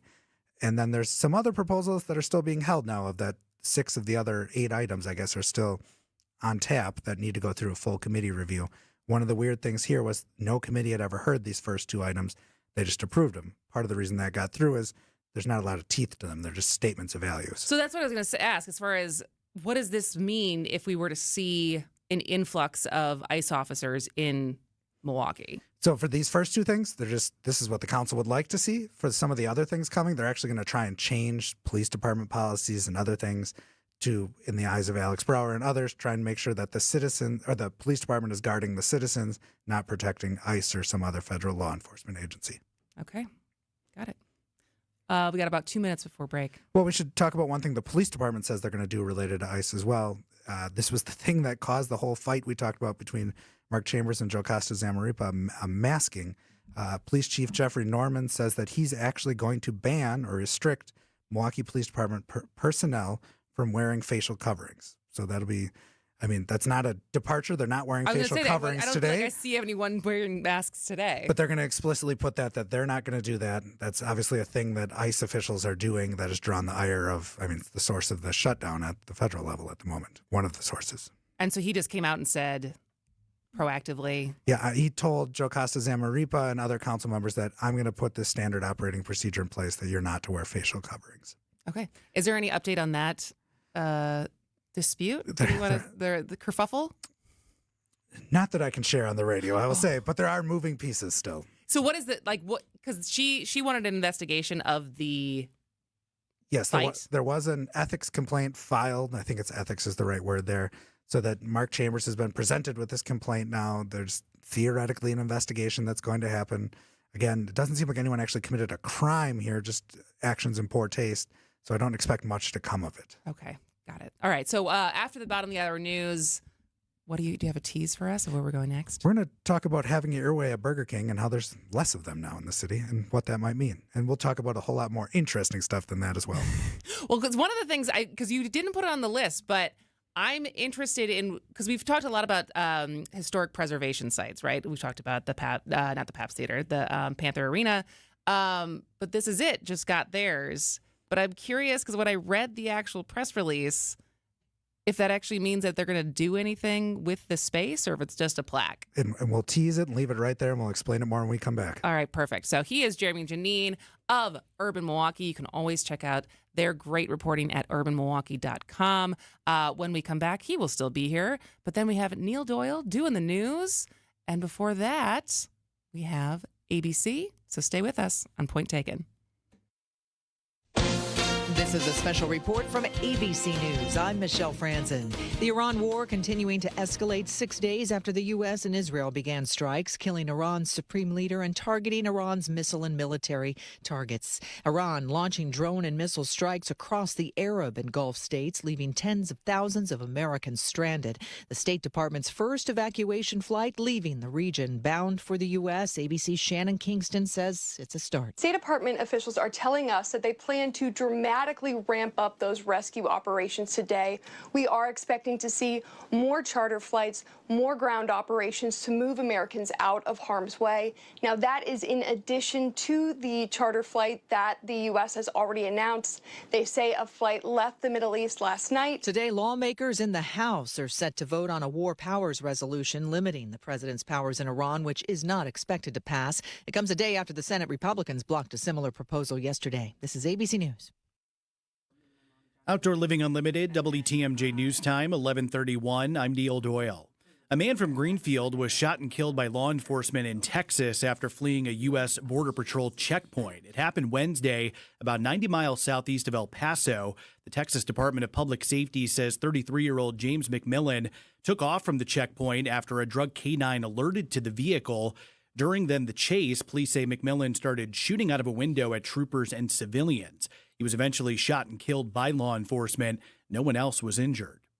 The Justice Department settles a sexual harassment lawsuit against a Green Bay landlord. David Jones and D. Jones Properties agrees to pay $50,000 after Jones allegedly sexually harassed a female tenant in violation of the Fair Housing Act. The Justice Department claims Jones, who manages multiple rental properties in Green Bay, made unwelcome sexual comments, entered the woman's home without her permission, and then moved to evict her when she asserted her rights under the Fair Housing Act. The settlement also requires Jones to attend fair housing training and be monitored by the DOJ for 2 years. Time for news about your money and the WTMJ Annex Wealth Management market update. Still shaky across the markets with the ongoing conflict in the Middle East. The Dow is down nearly 2% at 47,770. The NASDAQ is down 1% as well at 22,580. And the S&P 500 down more than 1% at 6,787. Financial planning at every level. Annex Comprehensive Wealth, Annex Private Client, Annex Ignite. Details at annexwealth.com. Take a look at the roads, your WTMJ Time Saver traffic. Really no issues across the system. We still have 1 or 2 disabled vehicles, but none of them in traffic. Really the only problem we're seeing is still dealing with some of that fog across the area.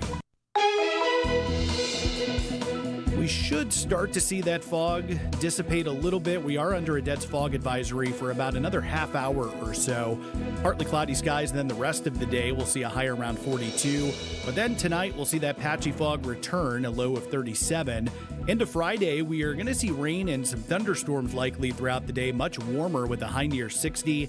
Into the weekend then, we could see some showers early Saturday, otherwise sunny, a high near 56. Mostly sunny on Sunday with highs in the upper 50s.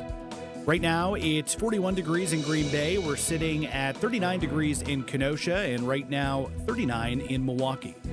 I'm Neil Doyle, Outdoor Living Unlimited, WTMJ News Time, 11:34.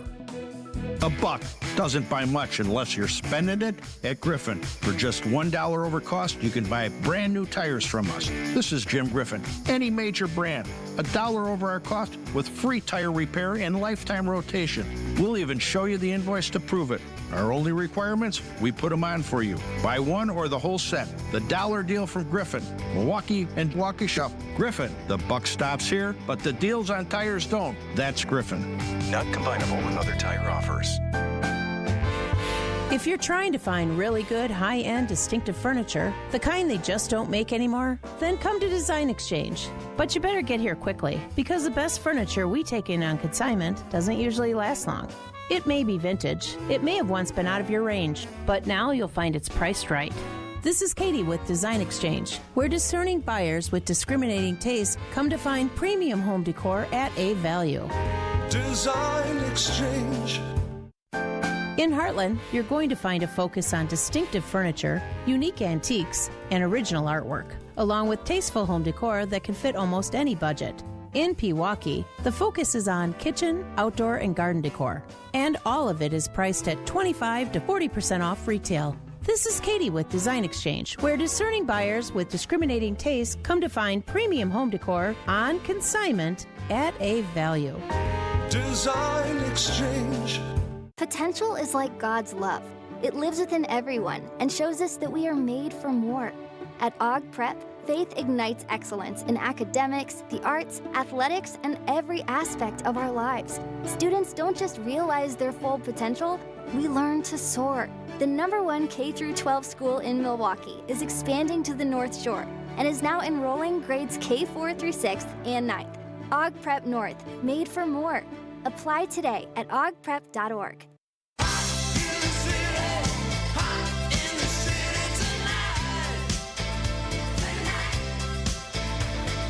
Welcome back to Point Taken. I am Kristen Bry, talking to Jeremy Janine. All right, Burger King in Milwaukee. So they're closing 2 locations? 2 have already been closed. This is in the city of Milwaukee. I haven't checked all the suburban locations. Please forgive me. There are dozens.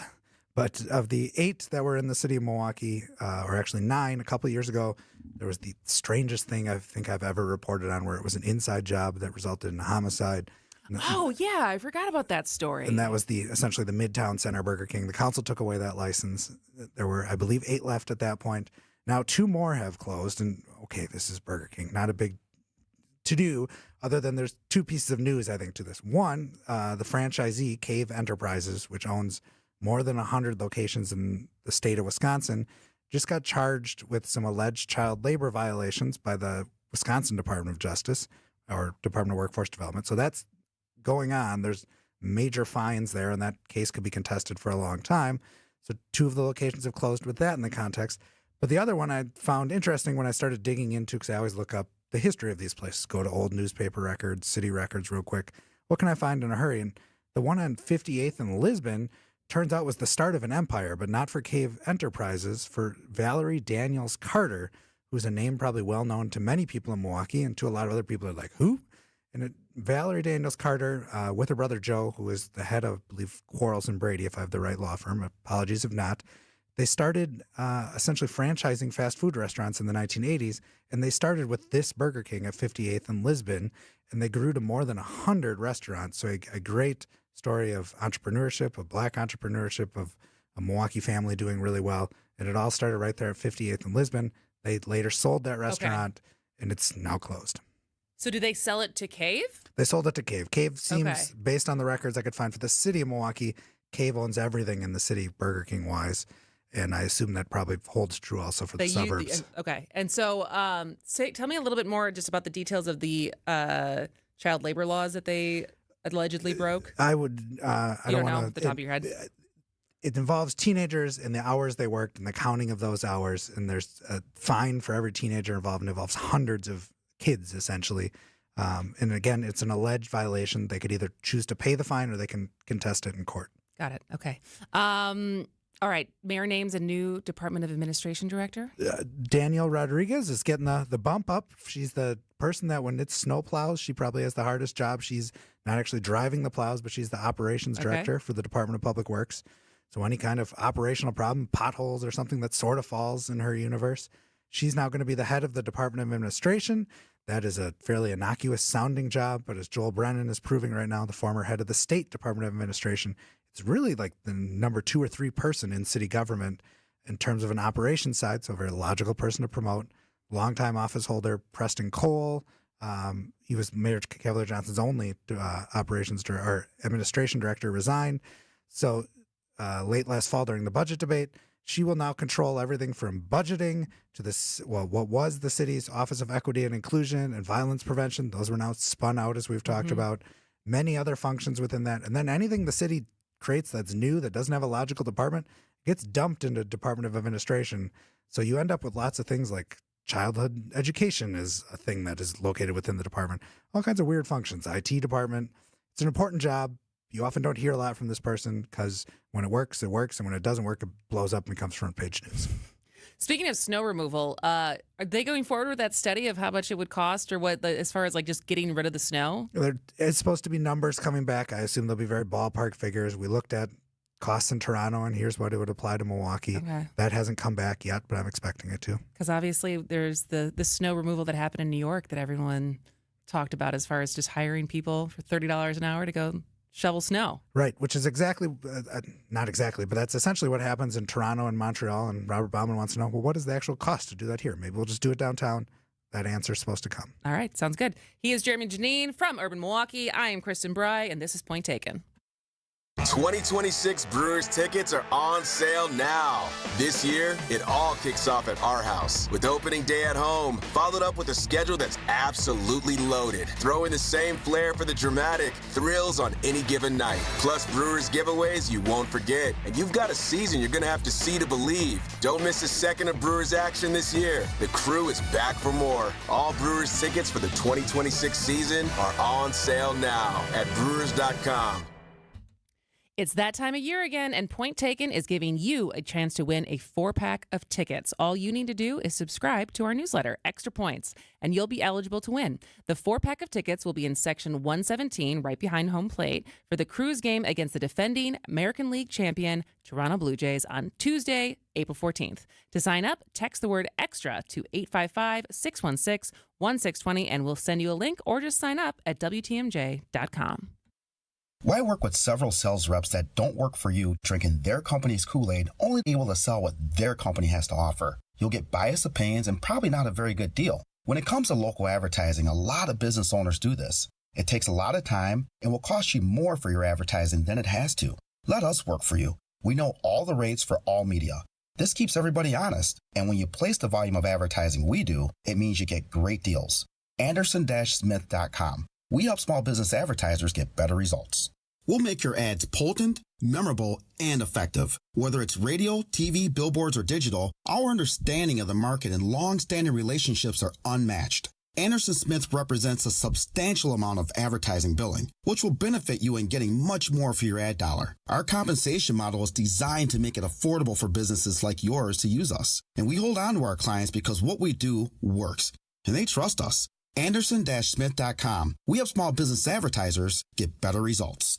We see you out there doing things your way. So why shop the same retail giants as everyone else? We've supplied generations of farms and families with the trusted products you want and need at unbeatable farm and fleet prices. Like select AgriMaster pelleted poultry feed, $11.99. Rewards members save 25% on Balin heavy-duty railgates. And Krylon farm and implement paint, 25% off. In-store and online, we've got the value you need to do things your way. Blaine's Farm and Fleets. Being original. Ben Bruss here from ESPN Milwaukee, and I just want to officially declare I will be dominating Bowling for Babies. Ben, it's charity bowling. You don't get a championship ring. There are lanes, there are competitors, and there's going to be greatness. Okay, but more importantly, WTMJ Cares Bowling for Babies is going to benefit the Milwaukee Diaper Mission. So while I'm throwing strikes, you're helping local families get essential baby supplies. But we are also competing for 4 tickets to a Green Bay game and a VIP tailgating experience. Sign up today at WTMJ.com/cares. Find furniture for life from Ken Michaels Furniture in Brookfield, Greenfield, or downtown Milwaukee.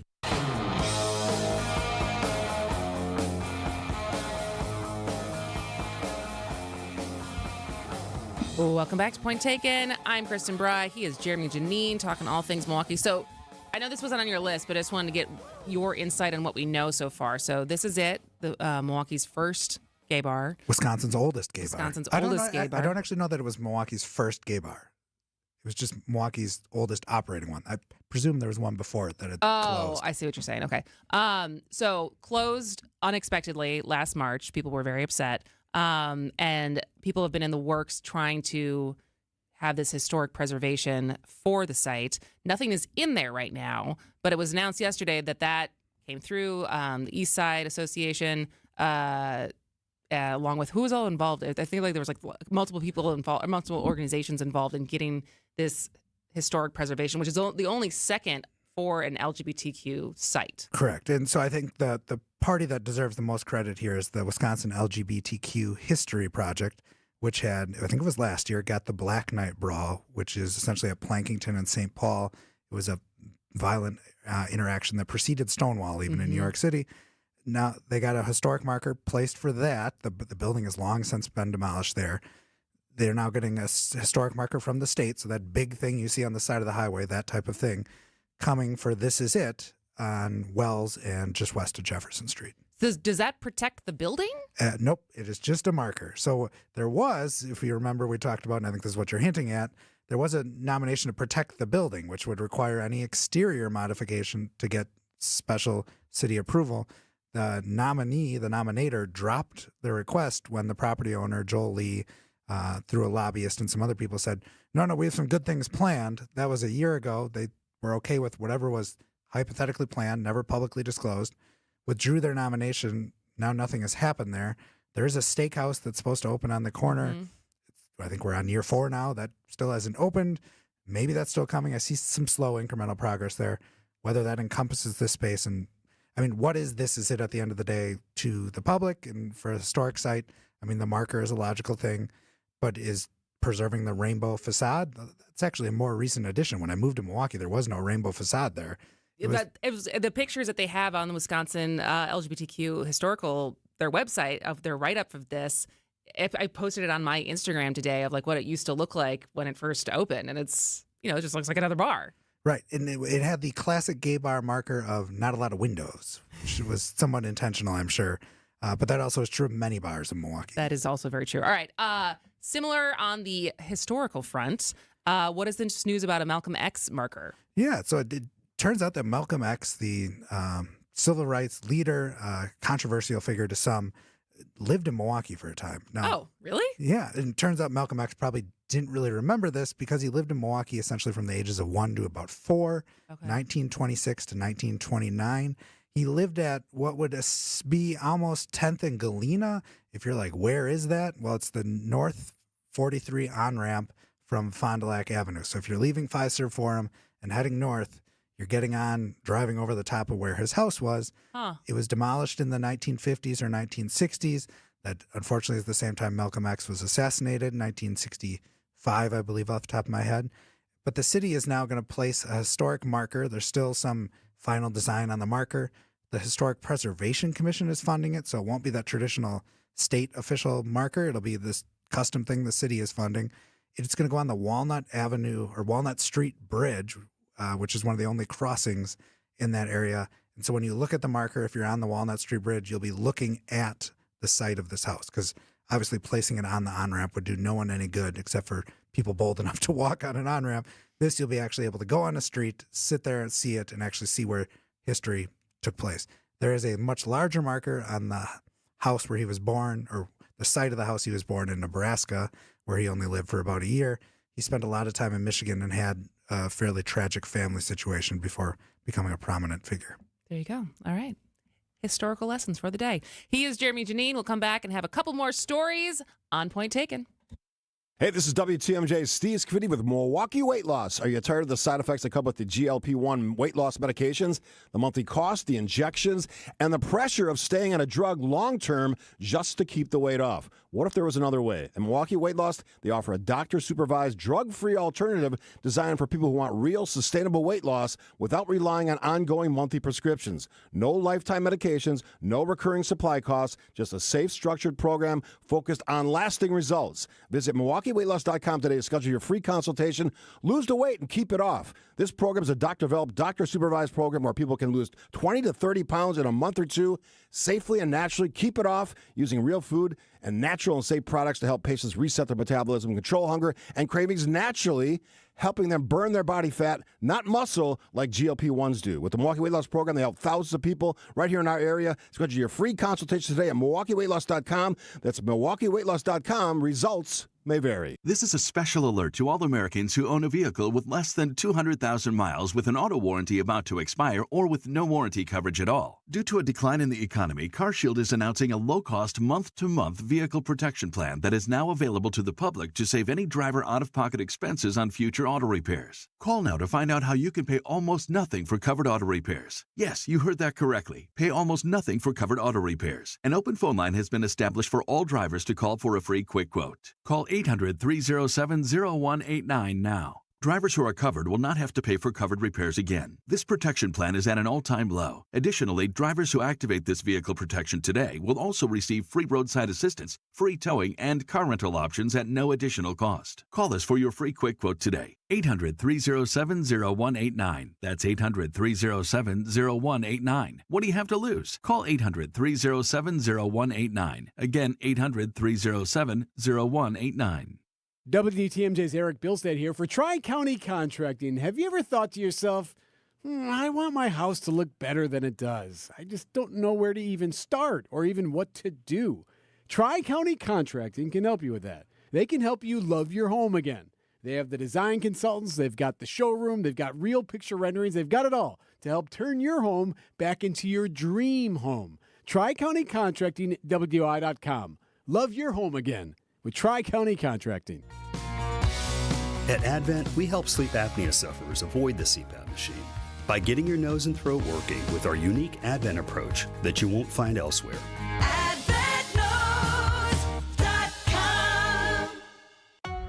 Tune in to Wisconsin's Midday News with Greg Matzik and Jessica Ty. Milwaukee leaders are calling on the Public Service Commission to reject a data center rate proposal. The Common Council unanimously adopting a resolution opposing We Energy's proposal to create a separate energy rate for large data centers. Bringing you the latest in news, sports, traffic, and weather. Governor Tony Evers is urging Congress to modify new federal regulations on hemp. Every weekday from noon until 3 p.m. WTMJ, W277CV, and WKTI HD2 Milwaukee from the Annex Wealth Management Studios. This is News Radio WTMJ, a Good Karma brand station. All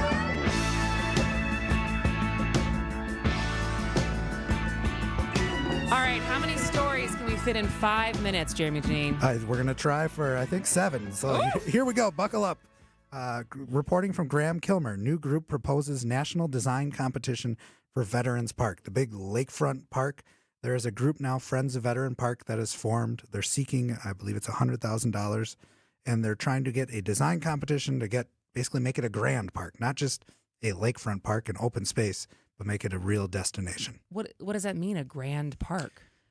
If you think about some kind of like marquee, there's more things to do when you're there? That could be, or just improved landscaping and thought and make it cohesive, because there's things there. There's the War Memorial, and there's kind of a beer garden and a parking lot, and then there's some trees, and so it's kind of messy down there. Okay, I see what you're saying. So it's basically the area between the marina and the War Memorial? Exactly, okay. Yes, and that's largely all filled in land, so there's not a lot of history to it, so it could be interesting. Design contest could get some ideas. I'm sure we'll be talking about it in the future. All right. Another piece from Graham Kilmer, again, sticking with county coverage. Sheriff Danita Ball reverses course on facial recognition. She, I think, saw the writing on the wall, similar to Jeffrey Norman at the Milwaukee Police Department. Milwaukee County Sheriff's Office will not be moving forward with facial recognition for now. Again, as Steve has said, I think this stuff is coming, but at least not right now. This, I think, is shifting again, manufacturer plants facility on 27th Street. This, I think, is the quintessential Milwaukee story. And if you look at the history of a lot of companies, we're going to talk about Harley in a minute, talk about P&H. Lots of Milwaukee companies started with kind of a family business, big plans, in a small building. That's exactly what's happening on 27th Street near the Garden Homes neighborhood. Kevin Mullner is setting up a business for his son, Keon. He's been training him for several years. He does custom coatings, and you're like, what is that? When you go to a fancy hotel and you see that nice like backsplash, he makes a lot of that stuff, and he's trying to innovate and put logos into it. So he's done stuff at the Trade Hotel. He's done Lodge Kohler, and he does a lot of it through a company called Skithane. And he now has contacts at Ann Sachs, the retailer, and he can't grow the business. He doesn't have the bandwidth to start making this stuff so you can buy it and put it into your house. They're going to buy this small city building, vacant building, try and create this business within it to create thousands of these essentially tiles that are custom coated tiles, reflective, There's photos of him holding them up in the story under Milwaukee Manufacturer Plants facility on 27th Street. So something to watch. It Okay. either will work wonderfully or fail and never be heard of again. But I'm optimistic that this is going to work. It seems like someone that really knows what they're doing. We talked about Harley just a second ago. Harley Davidson is preparing to reactivate its corporate headquarters. One of the things it's doing is using historic preservation tax credits. To do that, that requires Historic Preservation Commission sign-off. They're kind of redesignated the building as nationally historic. It's going to be a multi-million-dollar project, but new CEO R.D. Stars has said rebuilding our culture and identity as a Milwaukee icon truly matters. My direct reports are all working from Milwaukee at our Juneau Avenue headquarters, and we will be formally reopening the office later this year. He was speaking at a quarterly earnings call. By going back to the bricks at our Juneau Avenue headquarters, we are not only reigniting the cultural beat that has defined the company for over 120 years, but with these changes, we are improving decision-making speed, cross-functional collaboration, and critically accountability. That all sounds good. Sounds good. I mean, it sounds kind of like corporate speak, but like I think as far as Harley Davidson being one of the names when you think of Milwaukee and bringing people back to Milwaukee is a good thing for the city. Yes, absolutely. Not having a 500,000 square foot, mostly vacant building with a private park in front of it is, you want that building activated. That's what he's going to do. On a much smaller footprint, National Avenue Bank finds new life as corporate headquarters. Roofed Right America is a really fast-growing company that most people aren't aware is in Milwaukee. They only do commercial roofing, so they're not going to come to your house. But if you own a commercial building, a big industrial building, they'll come do it. A couple of years ago, they took private equity investment. They've now bought, I believe the number is 5 other roofing companies spread across the country. Similar to what Pieper Power does, they maintain the brand of all those other companies, but they kind of centralize the administrative functions. They needed a home. They're in an industrial building down by the airport, not probably the place you want to put white-collar jobs. They're moving to essentially second in national, fourth in national, actually. It is the original M&I Bank branch. So it's the building with some history. Okay. It's been largely gutted on the inside, but on the outside of it, it's got that very neoclassical bank facade. 28 employees moving into a vacant building. A good story. And then I got one more. One more. All right. We'll do just the Pink Umbrella Theater Company. We'll not get to number 7. Mystery tease there. Pink Umbrella Theater Company is a theater company. All the plays are staged by people with disabilities. They just won a Unity Award from Milwaukee Magazine. Yes. Yeah. And now they have a permanent home on historic Mitchell Street, about 10th and Mitchell. Graham Kilmer has a story on Urban Milwaukee about the story behind the story. Why are they looking for a permanent space? What are they hoping to do with the space? Just a feel-good story all around. Love it. All right. As always, actually, we'll end on this. Love the hour with Jeremy Janine. Wish it was longer so he could go more in depth and cover more stories, which you can do that by subscribing to urbanmilwaukee.com. All right. Thank you so much, Jeremy. We'll see you next Thursday. And news is next. Amy Simonson is the IT administrator with Professional Services Group. They had business technology